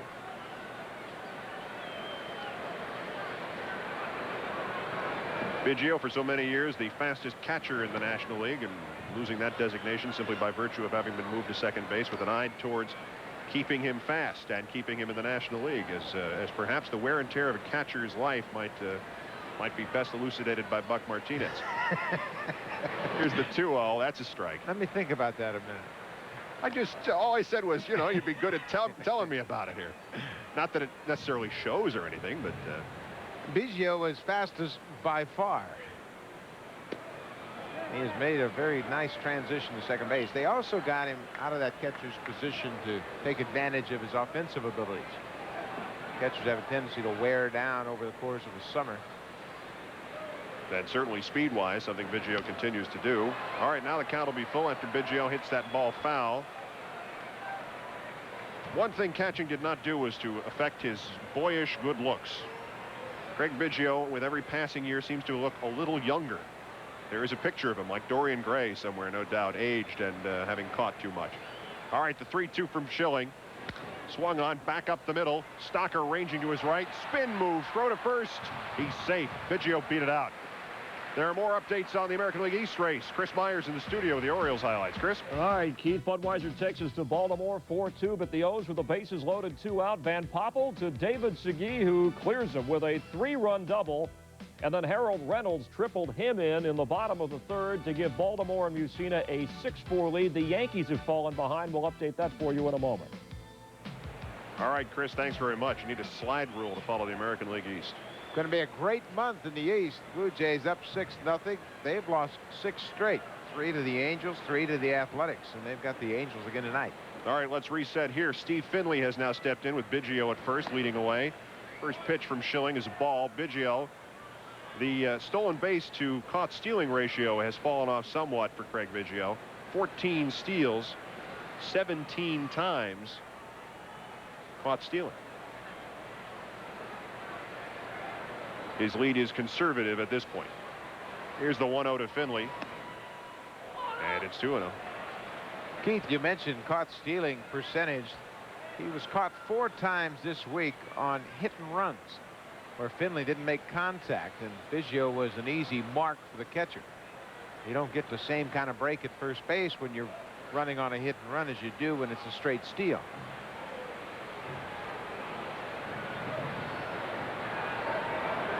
Here's the 2-0 to Finley, and that's a strike. 2-1.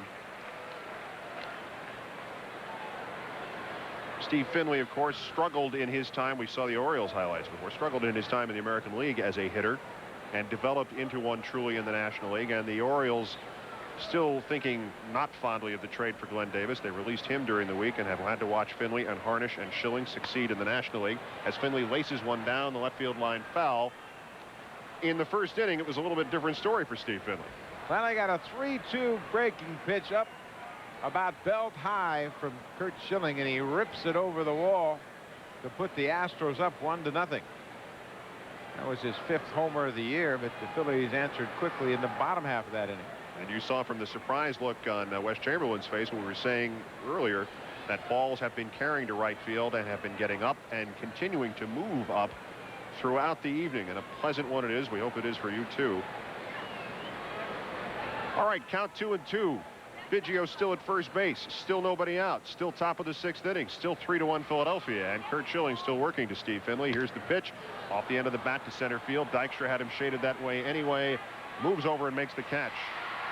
And now we'll go back to the studio. Chris Myers and some more from around baseball tonight. Chris? Budweiser takes us to Kansas City, Keith. In a scoreless game, bottom of the first, Jim Abbott against George Brett. Brett hitting .550 in his career against Abbott. Singles in Gagne for a 1-0 lead. But in the second, David Cohn has walked in a run with the bases loaded, so they're tied. We'll continue to update it for you, Keith. All right, Chris, thanks very much. Superlatives about the American League East and the quality of that pennant race, the excitement of it, you run out after a very short period of time. Well, here's Bagwell. We saw that great play in the bottom of the 5th inning. As you pointed out, so many things to think about. He did them all well. Biggio going to second. They'll make the play there on him. He takes Duncan out, and Bagwell makes it successfully to first. Ball gets away from Kruk. He chases it, but Bagwell holds first. Good job by Biggio down at second base. Hollins got the lead runner, but it was going to be a very difficult play to get 2 on. The ball was hit high, and then Hollins very deliberately takes his time, thinking that he's only going to have a chance for 1. The throw from Duncan is in the dirt, gets away from Kruk, but Bagwell can't advance. So we'll have 2 outs as Luis Gonzalez steps in once again, and he is 0 for 2 on the night. The Astros left fielder struck out looking in the first inning and then flying out to left field in the 4th. And now steps in, representing the potential tying run for Houston. Knew I'd get to that cliche at some point. In the dirt, Dalton scoops nicely. It's 1-0. Biggio was not far off the mound, off the bag at first, rather. Since Finley homered in the first, as we showed you, they have had 4 base runners, and one of them was thrown out. Their batters 0 for 7 with anybody on base in this game. Curt Schilling has mastered them. He went through that streak of 11 consecutive batters retired, counting Bagwell being thrown out, trying to stretch a single to a double. Here's the 1-0. Off the end of the bat, down the left field line, in the seats, and foul. Even though Schilling is 4-0 since the All-Star break, he's really not pleased with the way he's throwing. He doesn't think he has real good command.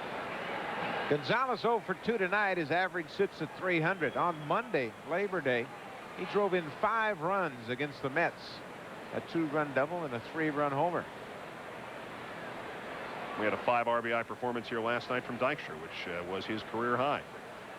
Each phase of Dykstra's career being shown in these last 2 games. Again off the end of the bat and foul, and in the seats back of third, and we will now hold it 1-2.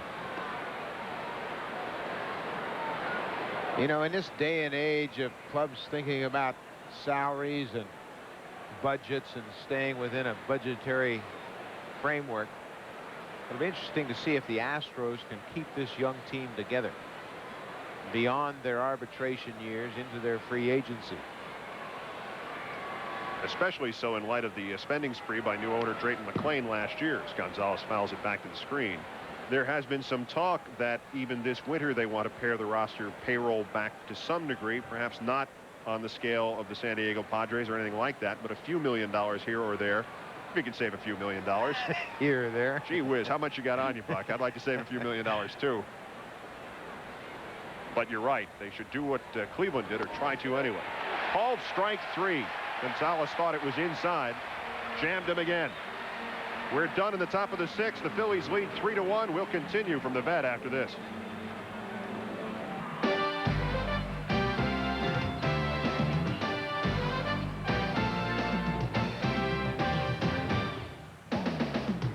Sixth at Philadelphia. The Phillies and the Astros. The home side with a 3-1 lead, and Dalton has stepped in. First pitch swinging and sending one foul to third base line. Sorry. Broke into my Harry Callis again. It's an involuntary experience. And Buck, we were talking about this 64 Phillies thing. The dichotomy of opinion here about whether the Phillies are in serious trouble or already have it. Here's the 0-1 taken for a strike by Dalton. One of the Philadelphia newspapers today with a long article about how those native of Philadelphia Phillies, Jeff Matto and Ruben Amaro Jr., know of the history of the 64 Phillies. The other one saying the 64 Phillies curse is over. So there is a dichotomy of opinion completely.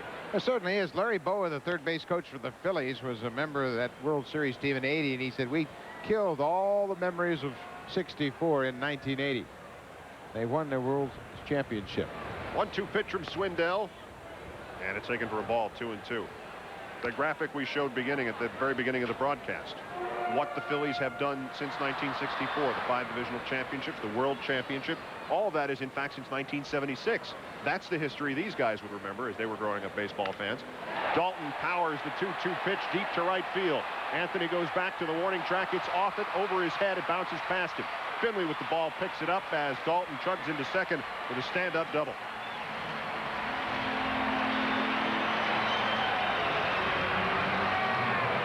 That was hit hard off Swindell, but once again it looked like Eric Anthony got fooled with the way the ball carried. Take a look at this Dalton swing. That is a swing that looked like he was out in front of. But watch how Anthony drifts on this ball. He's really uncertain, and that ball was a very catchable ball. He's got to get back to the wall in a hurry and then go from there.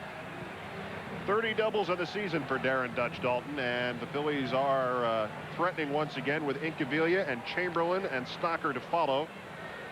Nobody out in the bottom of the 6th. Philadelphia with the 3-1 lead. And here's the first pitch to Inky. Slashed back up the middle past Cedeno. They're sending him. Here comes Dalton. The throw will be stopped, and Dalton will score. The Phillies lead 4-1.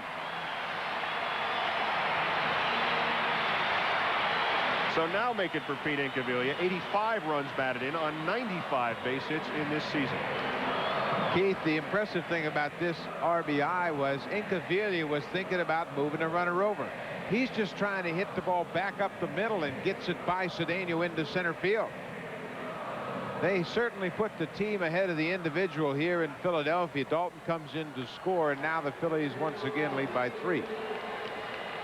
And that knee may be sprained, and it may be strained, and it may hurt like heck, but you wouldn't be able to judge that by just what Pete Incaviglia has done tonight. All right, here's Chamberlain. First pitch is down and in for a ball.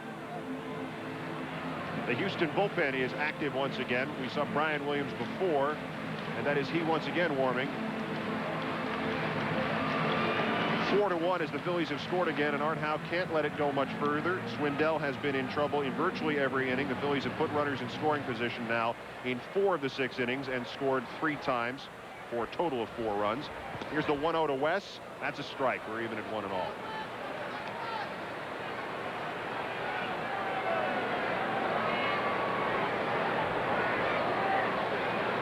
Chamberlain 0 for 2. Good defensive play in the outfield, throwing Bagwell out when he tried to stretch a single into a double. Incaviglia with a modest lead at first, jumps away from the bag as Chamberlain sends it into the stands foul. Back at first base.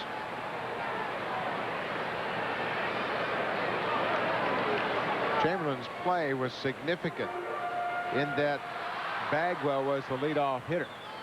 He was trying to get to second base to start a rally, but Chamberlain with a fine throw from foul ground down in the right field corner.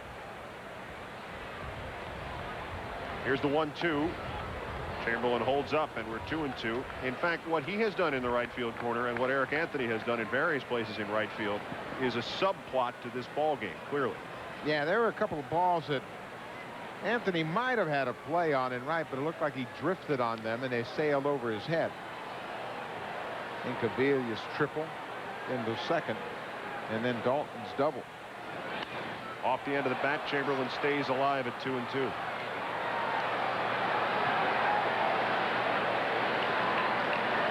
But it is always thus in a ballpark where the wind is a factor, where the field is a factor, where the turf is a factor. If you are the home team, presumably you know wind, turf, or other conditions better than the visiting player would, which would make Wes Chamberlain look like a better right fielder on the night than Eric Anthony. But it may be only that. Inside and tight, Chamberlain steps away with great dramatic exaggeration, and the count is full 3-2.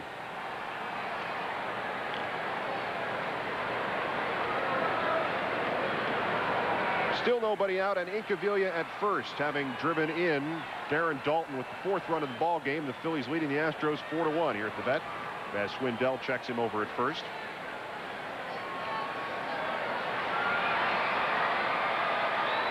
Inky is not going far. He has tried 1 steal this year. It was successful.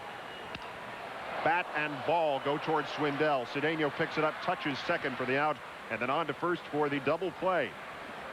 A lot of activity on that one too, Buck. Yeah, Swindell had to do a dance to get out of the way of the business end of that bat coming right toward him. He had followed through with the pitch. The ball came back at him, and the barrel of the bat came right over the mound. Let's take a look at it. Chamberlain gets sawed off, and look at Swindell dance out of the way of that bat. But Cedeno's right there to glove the ball, step on the bag, and fire to first for the double play. Another smooth bit of glove work in shortstop from Andujar Cedeno. The tough plays made to look very easy. And now Stocker is opposite number at shortstop, lifts one high back of second base. Finley is in for the ball, and the Astros have retired the Phillies with 1 run, 2 hits, nobody left on base. We're 4-1 after 6.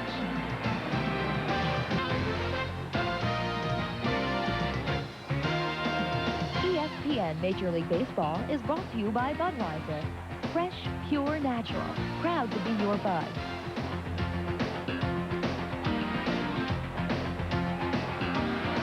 Last 3 innings, the Houston Astro has led off his at-bat for his team with the base hit, and it has mattered not. Bagwell led the 4th inning with a single, then was thrown out at second as he tried to stretch it. Anthony doubled to lead the 5th. They left him there. Biggio made his way on when Stocker could do nothing with his ground ball to lead off the 6th. Nothing's happened. Now it's Ken Caminiti's turn as the Astros and Phillies go to the top of the 7th inning. Caminiti 0 for 2. The noise, I hate to report this, is the wave. First pitch is outside for a ball. You had to do it, huh? I wanted to explain it. I didn't want anybody to think that, I don't know. We were missing some action. Yeah, something. It's not action, it's a wave. 2-0. Well, if it makes you enjoy the ball game, I guess it's okay. Come to the ball game, have a good time. We have bad times, we have good times in the game these days. It's a good time, doesn't hurt anybody. What the heck? Have you ever seen a wave at a hockey game? 81 pitches for Curt Schilling. You can see a good strike-to-ball ratio. There's a base hit. And once again, 4 innings in a row, the Astros have started the inning off with a base runner. 4 consecutive base hits to lead off the inning. Caminiti with his first base hit of the night. Sharp single through the right side. Well, let's see if the Astros can take advantage of that leadoff base runner. Jim Fregosi is doubtless thinking about whether or not he's ever seen a wave at a hockey game. And a question he posited earlier in the evening. Or something like that. The first pitch to Anthony is a strike. Eric Anthony, as we said, had led off the 5th inning with a double as part of this continuing theme for Houston. Also batted in the 2nd and flied out, thus 1 for 2. Has had his adventures in right field tonight. It is a windy night, and it is an inconsistent wind as he takes the ball. 1-1. Well, that'll happen in an enclosed stadium. The ball will go up in the air, and the outfielders have to help one another out because it's really swirling in this stadium. With Caminiti leading off first, the ball is hit to Kruk. He knocks it down, doesn't know where it is, scoops it up like a goaltender, and makes the play at first. Well, they're not going to hang it in a museum anywhere as a piece of art, but he got the out as Caminiti moves down to 2nd. Well, he might not look like George Scott, but he makes a good play here. Reacts very quickly, knows it's in the neighborhood, steps on the bag for the out. There was a little vignette with Kruk last night on a ground ball on a throw to first base as Taubensee steps in, takes the first pitch for a strike, with Caminiti down at 2nd with 1 out here in the top of the 7th. A potential double play ball went off Kruk's glove. The relay throw did, and on the bench afterwards, Kruk was explaining to Larry Anderson how instead of opening the glove, he had closed it just before the ball bounced to him. And now the ball will skitter to Duncan, and right underneath his legs, Caminiti has scored. We're 4-2 now, the Philadelphia lead. A clean or unclean error. I tell you what I think was happening. Duncan was contemplating holding the runner at 3rd. I don't know that he felt he had a play at first base. Watch his head. It looks like he's all ready to look over toward third, expecting the ball to be in his glove, and then it goes off his glove and trickles into center. Caminiti scores easily. And now the Astros trail by 2. And the scoring is a base hit under Duncan's glove. I think that's a good call. I don't know that he would have had a play at first base, even though Taubensee, the catcher, was running. So credit Eddie Taubensee with an RBI, and as the Astros score again and have another runner on base, there is a 1-0 count to Andujar Cedeno, who is 0 for 2 on the night. Taubensee good side lead at first. Now a fly ball to right field, and watch Chamberlain go back, move up, and make the catch. That's what you were talking about. The home team right fielder has an easy time of it as he's used to the wind conditions out there in right. The night is over for Greg Swindell. The Houston starter will be replaced by the former Loyola Marymount University star and the backup third baseman on this team, Chris Donalds, the left-handed batter who will pinch hit. So presumably we will see Brian Williams come the bottom of the 7th inning as the Astros go for broke here. Swindell having given up 9 hits and the 4 runs over 6 innings. Here's the first pitch to Donalds. Donalds is a pinch hitter, hitting .219, but he's driven in 6 runs. The New York Mets thought the world of this man after they obtained him, drafted him out of Loyola Marymount several years ago.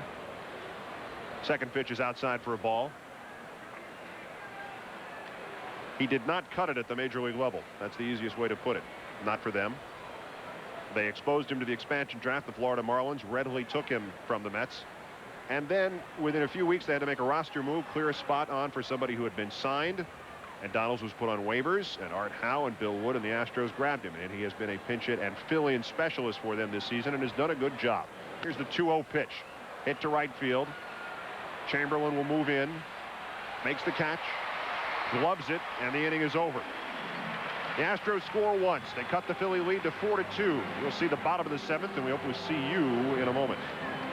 Back at the vet in Philadelphia, where the Phillies lead over the Houston Astros, cut to 4-2, moving to the bottom of the 7th. Please join us on Sunday night as John Miller and Joe Morgan will bring you more of that wild and wacky American League East. The story of the Oakland A's, who are such a factor this week. They played Toronto and exceedingly well, and now they're in Baltimore, and we'll see them on Sunday night. Cal Ripken and company against Ruben Sierra and company. And the lead company, the Houston Astros, has changed just now. They've gone to relief pitcher Brian Williams here in the bottom of the 7th. 24-year-old Brian Williams comes on in relief of Greg Swindell. This is Williams' 4th professional season. He's moved quickly through the organization. You know, he was initially drafted as a outfielder. They converted him to pitcher. Last year, 7-6. He started 16 games for the Astros last year. This year he started 5. He comes on now trying to hold the Phillies to a 2-run lead. And he'll work to the Phillies pitcher here, the bottom of the 7th inning. Greg Swindell, while he was in there, threw 85 pitches, gave up the 9 hits and the 4 runs, each of which was earned, and goes out trailing 4-2. Not the most effective of performances for Greg Swindell, but not a bad one, all things considered. And now Williams will face the opposing pitcher. Schilling batting out of a crouch. He's 0 for 1 with the sacrifice in the 2nd inning, as the Phillies attempted to move that inning along. It did not ultimately lead to a run. Here's the 0-1 pitch. Schilling swings through it for another strike. 0-2. Brian Williams, the ultimate kind of athlete draftee. The Pirates tried to draft him. That's not Brian Williams. That's Dave Raymond. That's Brian Williams. Ground ball to second. Biggio up with it quickly. Schilling just jogging to first, and we got 1 out. You're saying about Williams, the Pirates drafted him as a shortstop in '87 in the 3rd round. You don't get drafted as a shortstop in the 3rd round unless you look like a pretty good shortstop. So you're talking about him being an outfielder when the Astros picked him up a couple years later. And now he's a pitcher, starting pitcher and relief pitcher. He's done everything in this game but announced it.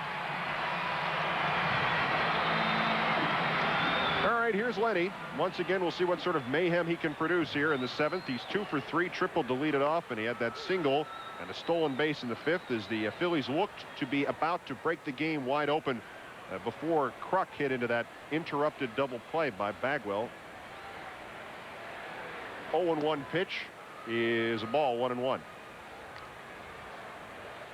We're preparing a flyer that will be produced and published shortly that viewers can send in for the exact scoring on the John Kruk and Bagwell play, whether that was simply a double play or an interrupted double play, in your official scoring at home handbook that we hope you have with you as you watch Friday Night Baseball. And I have to be honest, he stepped on the bag, right. So that in my mind makes it 3 unassisted, and then the play to second is 3-6. Hey, I'm a catcher. I completely accept that. 1-2 pitch coming to Dykstra, and he chops it down the first base line and foul.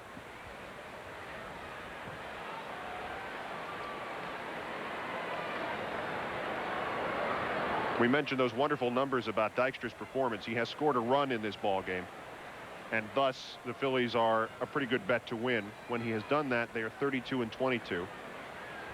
2 or more, and they're 30-2. His health and his welfare, the principal factor in a Phillies season, as has been shown this year. It's 2-2 now with 1 out here in the bottom of the 7th inning.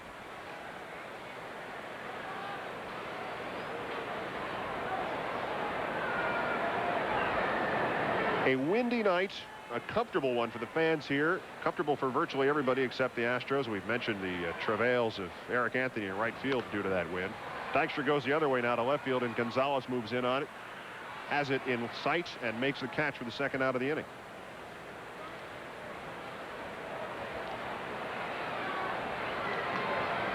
Mariano Duncan, whose attempt to move Dykstra over in the 5th inning resulted in a bunt base hit, and who is thus 1 for 3 on the night, steps in with 2 out in the 7th inning. Amidst everything else going on with the Phillies, but Mariano Duncan is quite a story by himself. He I guess resuscitated is a good term to use his career after developing into, or seeming to develop into, a utility man with the Dodgers and then with Cincinnati. And then the Phillies brought him over here essentially in that capacity, but he has evolved into virtually an everyday player at several different positions. Well, I think he's at the stage of his career, like you see so many veteran players, where they start to understand how he's most valuable to a club. He's become a better hitter. Kruk on deck. He's become more selective and knowledgeable of the pitchers. You know, he got an opportunity to play early on at shortstop because of the woes at shortstop until they were ready to call up Kevin Stocker. His best position, without a doubt, is second base. Counts even now as the Williams offering is in the dirt, and it's 2-2. The official attendance is in. You got your calculator ready? 31,146. How much they have beaten their all-time record is a question for the calculator. They have beaten their all-time record. The all-time Phillies single-season attendance record set this very evening, as you watched on Friday Night Baseball. Gives you chills. 2-2 pitch to Mariano Duncan is laced. Biggio goes back for it. Nice one-handed grab. The inning is over. So Brian Williams comes on to get them 1-2-3. We are 7 complete at the vet. Phillies 4, Astros 2. We'll be right back. We rejoin you from the vet in Philadelphia, where the Philadelphia Phillies are leading the Houston Astros 4-2. The Astros breaking open with a Finley home run in the first, and then Pete Incaviglia with clearly the key hit of the ball game, back 2 or 3 days earlier than they said he'd be, with a sprained knee. With the score 1-1 in the bottom of the 2nd, he tripled to right field, legged it all the way home, drove in Darren Dalton in the process for the 2nd run, and then scored on a Kevin Stocker single that gave the Astros, the Phillies rather, the lead, which they have maintained here into the 8th inning, with Curt Schilling throwing a 6-hitter against his former team, the Houston Astros, in the top of Houston's batting order, heading plateward, Craig Biggio. 1 for 3 on the night, 18 homers on the season, 4 of them in the last 3 weeks. Swings on the first pitch. Here's the backhand play from Stocker. They're not going to get him. And the base hit gives the Astros a leadoff man now for the 5th consecutive inning with a single. Biggio hits it toward the hole at shortstop, and look at Stocker ranging well behind third, but the off-balance throw nowhere nearly in time to get the speedy Biggio. Well, they cashed in that leadoff base runner in the 7th. Now they've got another guy on base. So 2 infield hits for Biggio on the night, and now Steve Finley, who, as we mentioned, homered in the first inning to give Greg Swindell and the Astros a short-lived 1-0 lead. Steps in 1 for 3 on the night. He's done nothing since the home run. The first pitch is outside, a little high for a ball, 1-0. Schilling hasn't been bothered when he's had to work out of the stretch tonight. Houston just 1 for 3. Now the big left-hander David West starts to throw. As we mentioned, closed it out last night when Mitch Williams was found wanting in the 9th inning against Chicago. Ground ball through the hole between first and second, and the Astros have something cooking. Biggio will stop at second. Finley is on first with the base hit. And the tying runs are both on board for Houston, with Jeff Bagwell coming up. Steve Finley's second hit of the night. Now Johnny Padres will come to the mound. Well, he's out quickly, and he wants to slow things down here. Curt Schilling has thrown 95 pitches. It's a cool night. He shouldn't be running out of gas. He's thrown as many as 129. He had a complete game back in May, 131 pitches. Big strapping right-hander. Actually a perfect night to be a pitcher. Perfect night to be a big strapping right hand. But if there's anything, Buck, that has truly been a problem for the Phillies in this streak of 6 wins and 7 losses over the last 13 games, as the Expos have been so hot, it has been what the bullpen has done for them. And there is that sense of insomniacs unable to get to sleep in the first 30 minutes of trying so, when you see the bullpen get up. Keith, that is all over baseball. There is just a lack of good, solid middle relief pitchers. Everybody seems to be in need, and a lot of the contending ball clubs are having problems. On the other hand, after the lecture or the discussion with Padres, Schilling came back with a fastball that Bagwell swung through, and it's 0-1. And another one. Larry Anderson, David West, the 2 most reliable bullpen pitchers down in that bullpen. Larry Anderson cannot possibly come on in time to face Jeff Bagwell. We were awaiting that showdown. Those 2 gentlemen were traded for each other 2 Septembers ago and 3 Septembers ago in the one of the most lopsided trades in certainly the decade, when the Red Sox wanted Larry Anderson and he surrendered Bagwell for him.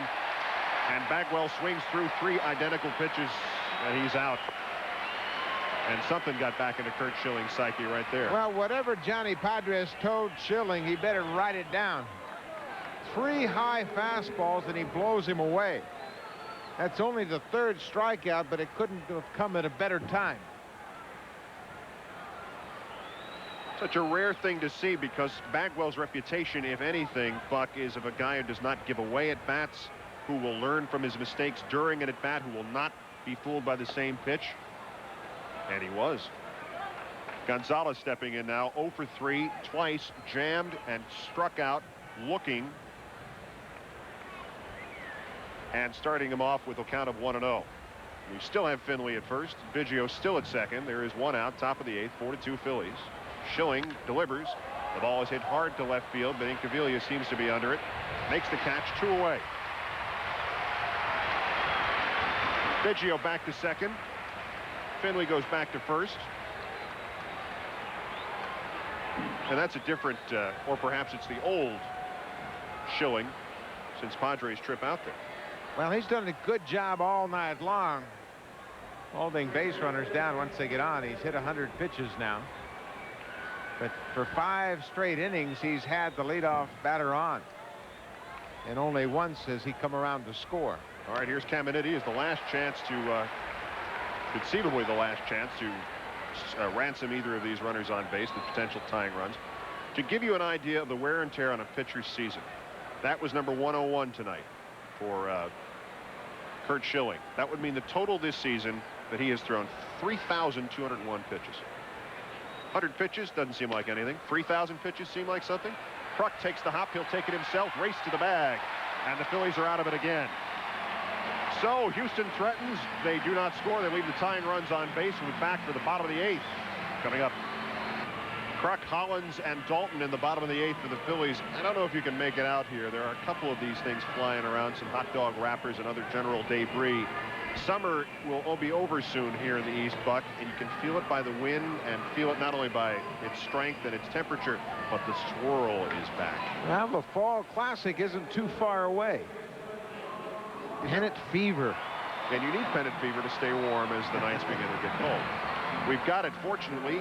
There's enough in the National League East to keep it interesting, whether or not the Expos have a legitimate chance. The American League East is providing enough. The Giants and the National League West are providing us with all that we can ever want in terms of excitement, unless you're a Giants fan, where you've had plenty, thank you very much. The Expos, by the way, still tied with the Reds in the 8th, 1-1. All right, the first pitch to Kruk, a ball. He's 0 for 3 for the night, but that has not been an indicator of the productivity of the night. He drove in a run in the first inning. Here's the next pitch. It's a strike. And, of course, he was the man who hit the Bagwell ball, as we're now calling it, that deft double play that Jeff Bagwell executed. 3 to 3 to 6, if you will. Next pitch makes Kruk flinch once again. And it's a ball, 2-1. Todd Jones nearest to you, the right-hander, and Al Osuna from Anaheim, California, the left-hander furthest from you in the Houston bullpen. As the Astros in the 9th, if they go to a 4th batter, will get to Brian Williams, the relief pitcher, who is now starting his 2nd inning and has retired all 3 Phillies he's faced. Has a count of 2-2 on Kruk. He waits. Kruk waits. Now they're rocking the kick and the delivery. Outside for a ball and low, 3-2. One thing we should mention about this Astros team is the depth of their starting rotation.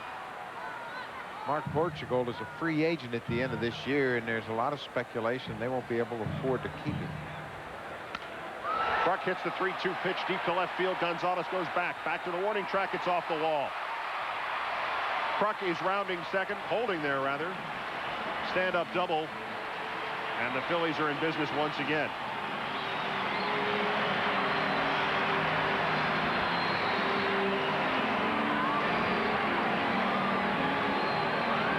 John Kruk gets the ball out over the plate, and that's why he's a very good hitter. He uses the whole field. He's tough to defend against. Gonzalez gets up on the wall, but he's not close to it. John Kruk leads off the 8th with his first hit, a double. That's our friend the wind again. You can see it playing with John Kruk's golden locks, or dirty golden locks, brown hair, whatever you want to call it. And it certainly played around with Luis Gonzalez. He was not leaping where the ball happened to be by the time he made his leap. All right, here's Hollins, 1 for 3, singled in the 3rd, has not been involved in any of the scoring. Back up the middle, Cedeno will not get it. They're holding Kruk at 3rd. Larry Bowa with the stop sign. Hollins will hold at first with a clean single. So the Phillies have runners on the corners for Pete Incaviglia, or rather Darren Dalton.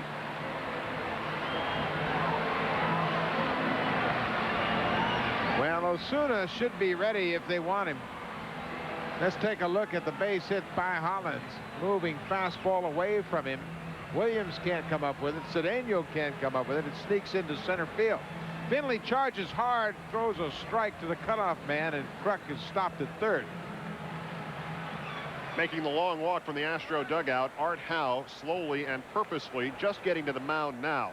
We should tell you, if you want to get an idea of what's going on here, that he began to walk just as we began to show you the replay of that last play.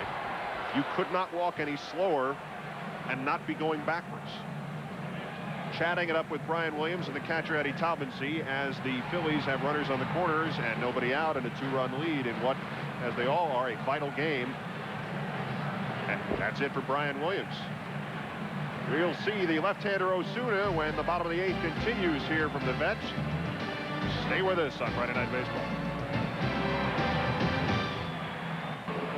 Darren Dalton 2 for 2 against the left-hander Greg Swindell will get to face yet another one for the Houston Astros as we see the Orange County, California left-hander Al Osuna. Al Osuna has been outstanding in these situations, coming into the game with runners on. He's stranded 34 of 39 base runners that he has had on base when he's come into the game. 17 hits in 22 innings. Just 3 home runs allowed, but Osuna against left-handers in this situation has done a good job. Dalton at the plate. 2 hits tonight and a walk. He's perfect against left-handed pitching. But for the season, hitting just over 200. And now with 2 men on, first and third is the situation that Osuna inherits. 4-2, the Phillies leading the Astros. He fakes the pitch and delivers to first. Hollins is not going anywhere.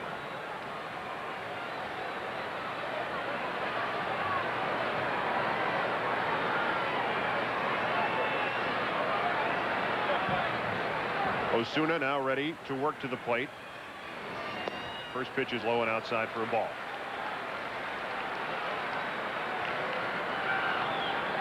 There have been times in the last few seasons where Osuna has been a shining light against left-handed batters for Art Howe's bullpen. Part of that collective unit that has worked in there for just about as long as Art Howe's been managing this team. Always headed by somebody. In this case, in this era, Doug Jones.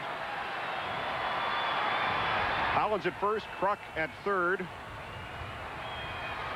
And Osuna working deliberately. That's the polite term, is it not? Very deliberately. Very deliberately. He doesn't want anything to get away from him here. First and third, nobody out. All right, here's the 1-0 to Dalton. It's high. 2-0. He's probably on just to face Dalton. Pete Incaviglia on deck. Who, when fed nothing but left-handers, produces 85 RBI and 95 hits. They'll get a right-hander in to face him. All right, Osuna at 2-0 working to Dalton now. This one's popped up foul back of the Houston dugout, well into the seats. Talbotson gives it a look, but there was no chance. He couldn't have caught that ball if he'd gotten on a bus and driven into the stands.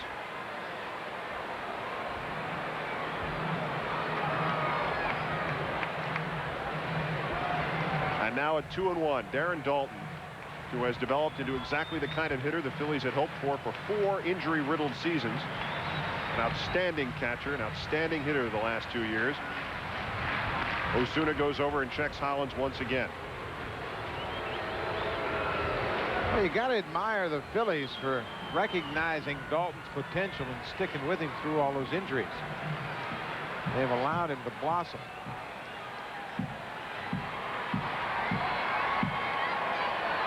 The infield in on the 2-1 pitch to Osuna. It's low and inside. 3-1.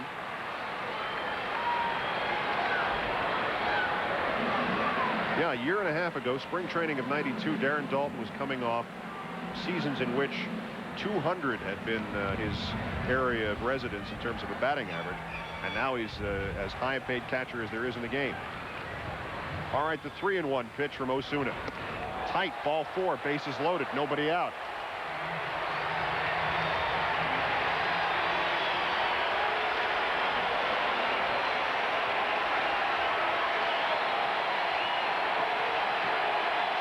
Well, Art Howe out of the dugout once Osuna issued the walk to Darren Dalton. He's going to have to go to the bullpen and get Todd Jones on the scene.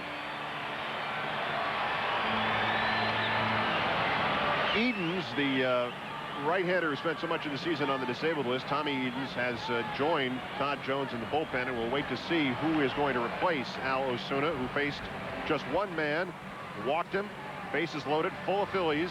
Edens will come in when we return from the vet in a moment.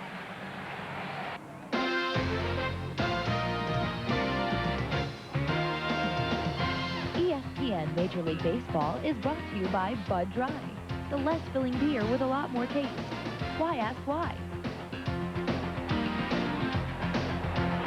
8th inning drama at the vet in Philadelphia. Keith Olbermann along with Buck Martinez and the Philadelphia Phillies and the Houston Astros. The Phils up 4-2 with nobody out and the bases loaded, on the verge perhaps of breaking open this ball game, which they would love to do, and perhaps reassert their lead in the National League East to 8 games if the Expos were to lose, or at least keep it at 7 if the Expos were to win. Tom Edens has come on now in relief. Well, he's going to have to deal with Pete Incaviglia, and you can hear the response to his introduction. Bases loaded, nobody out. And Incaviglia, as the statistic shows, 18 RBI in 18 bases loaded at bats this year. Here's the first pitch from Edens. It's down and low, 1-0.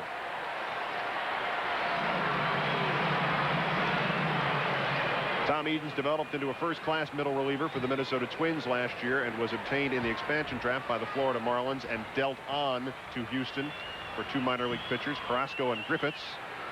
No place to put Incaviglia. 1-0 pitch coming. Fouled off back here, 1-1. That's how much the game has changed in the last 10 years. That's one of the key things, don't you think? Tom Edens, middle relief pitcher, subject of a big trade during an expansion draft, checking the runners. Kruk, you saw at third, Hollins at second, and Dalton at first. Yeah, everybody's keeping their eye open for good quality pitchers that'll work in the middle. The sort of jam you don't want to see any relief pitcher in. Now it's 2-1. Now, one thing you don't want to do is back yourself into a fastball only count. He's getting perilously close to that.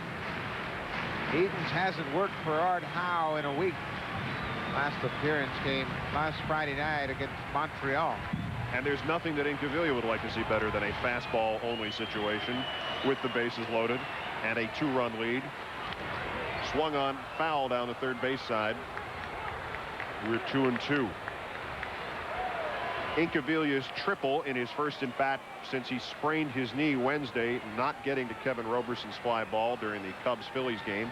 Game 3 of that series, of which the Phillies lost 3 of the first 4. Didn't seem to be a factor. Infield. In, most of them on the line. Bagwell is straddling that line where the infield grass would be. Biggio creeping in. Here's the 2-2. It's popped up into right field. Playable for Anthony. The tag by Kruk. The throw will be to third base. Kruk will score, and Hollins will move on to third, and the Phillies lead 5-2. Incaviglia picks up another RBI tonight. Got 3 on the night. This ball gets blown out to left. Look at Anthony fighting this ball as it's blown around by the wind. Kruk tags up at third. No play on Kruk at all. The ball goes over to third, cut off by the shortstop. So Incaviglia with a sacrifice fly now has 86 RBIs.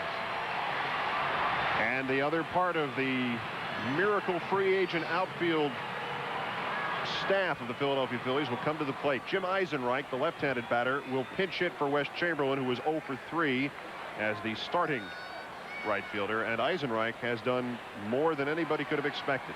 In his first real pennant race, he's hitting just about 60 points over his career batting average. Still 2 men on for the Phillies, and 1 out, and a 3-run lead now. Phillies couldn't really afford any front-line free agents. They'd already signed their talent here. So they went out and got some character. Jim Eisenreich, Milt Thompson, Pete Incaviglia. Very important parts of this pennant drive in '93. The 1-0 from Edens. Swung on and tipped foul. We're 1-1. As good as Eisenreich has been this year, he's 0 for 4 against Tom Edens.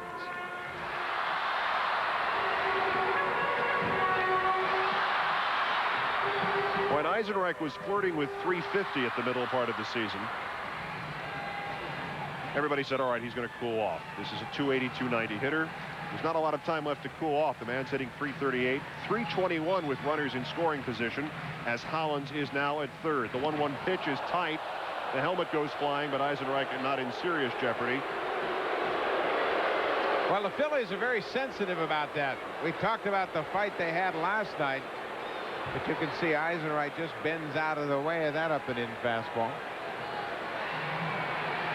Just look to see where Mariano Duncan is at any given moment. We'll know whether or not any problems are going to occur. Edens with a quick toss over to first to check Darren Dalton, who gets back in plenty of time.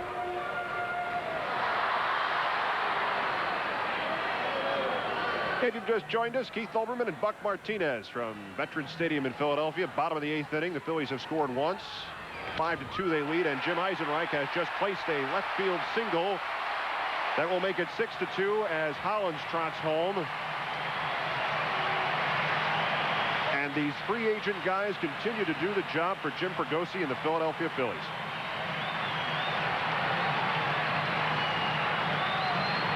Well, Eisenreich gets his third pinch hit of the season.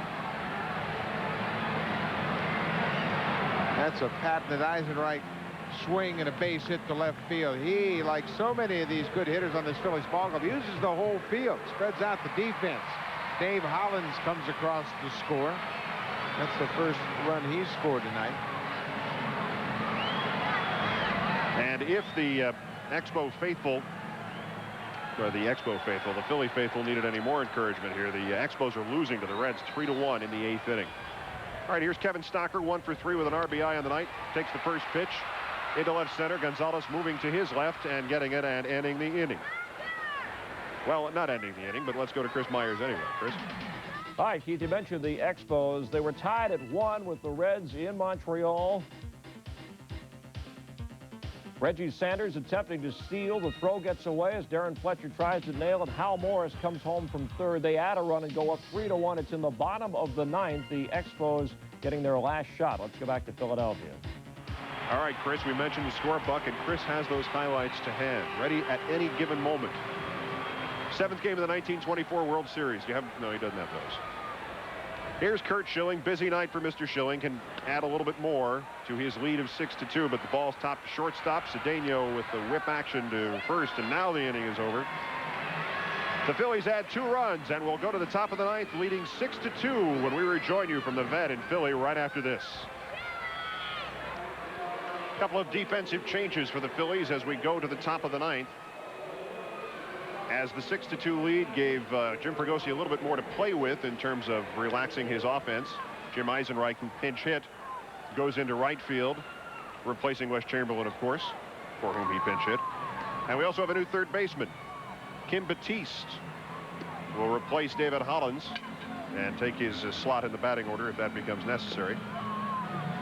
As Curt Schilling, with 6 complete games this season, goes for his 7th, which would tie him not only with Terry Mulholland with a leadership in the Phillies, but would also tie him for 2nd place in the National League with Dwight Gooden, who also has 7. Greg Maddux of the Braves leads with 8. Astros in the 9th. It's Anthony, Taubensee, and Cedeno. Those are the scheduled hitters, certainly, anyway. Well, much like his 4 wins post All-Star break, Curt Schilling hasn't been stellar, but he's in position to win for his ball club and give them a complete game.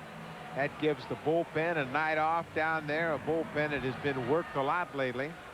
So this is what Schilling had on his mind when he towed the rubber to start this game. Would give Jim Fregosi a night off from the anxiety that bullpen has provided him of late. A neat 8-hitter? Well, could be. Anthony takes the first pitch low for a ball.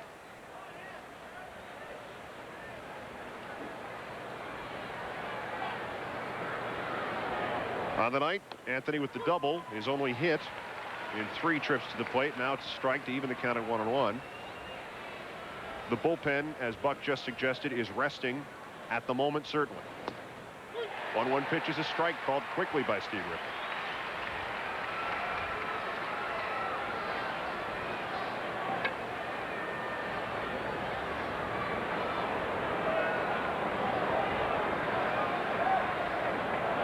Not a blustery night, but continually cooling off. Curt Schilling not cooling off. Another strikeout. Since Johnny Padres came to see him in the top of the 8th inning with 2 men on and nobody out, that's 4 in a row, twice on strikes. And now Taubensee comes up with 1 out in the 9th.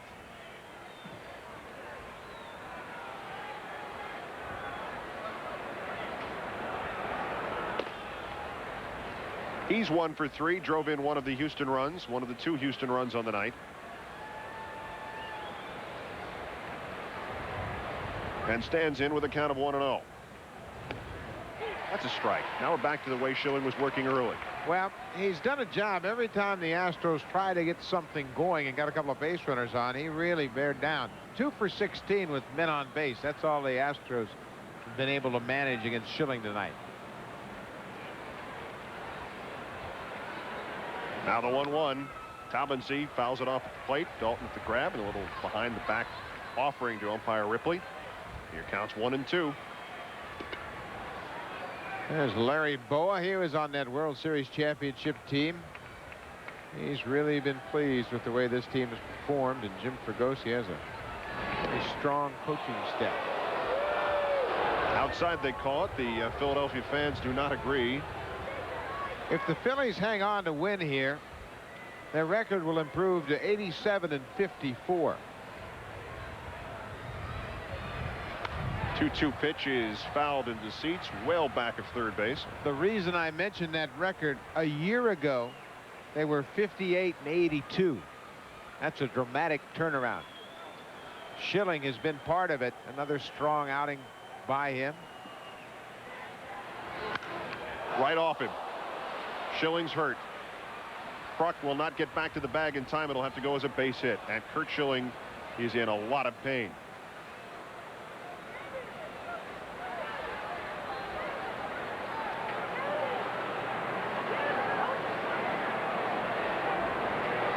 Boy, they don't need any more of this. Terry Mulholland's going to miss a couple of starts.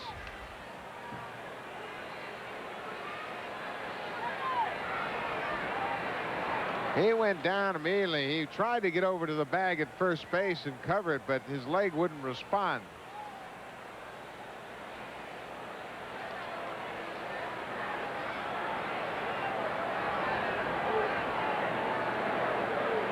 Jeff Cooper, the trainer, attending to him.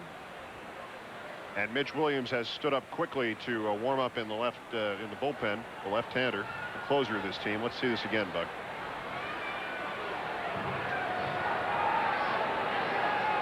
Well, it's a pitcher's worst nightmare. The comebacker. Let's duck in and see what's going on. Back with the highlights from Chris Myers.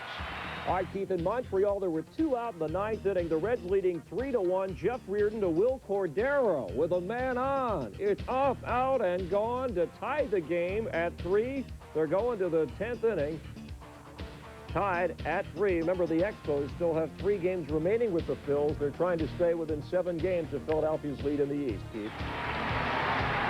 All right, Chris, another night, another hero for the Montreal Expos, and that's one bit of good news for Philadelphia Phillies fans, or bad news. That's one bit of bad news. The other bit of bad news is Curt Schilling is out of the ball game. No chance will be taken with him. But I think they're encouraged by the fact he got up and walked off the field. So Mitch Williams will come on, and it's not a save situation, so he'll come on in this situation just to wrap it up for Curt Schilling. Jim Fregosi sends him inside the locker room. Go in and get some ice on it. Good job tonight for Curt Schilling.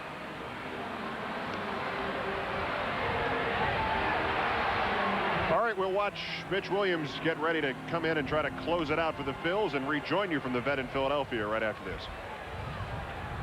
Updating the Tigers in Chicago, 8th inning off Alex Fernandez. Eric Davis, his 2nd home run of this game, his 3rd as a Tiger. He's batting over .330 with Detroit. He also made an excellent defensive play. It's 3-0. He's driven in all the runs there in the 8th. Keith? Well, it worked for ex-Red Sparky Anderson when he went to Detroit, and maybe it's going to work for Eric Davis, too.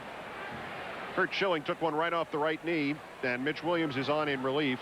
Here it is one more time. You think it hurts when you bump your knee on the door?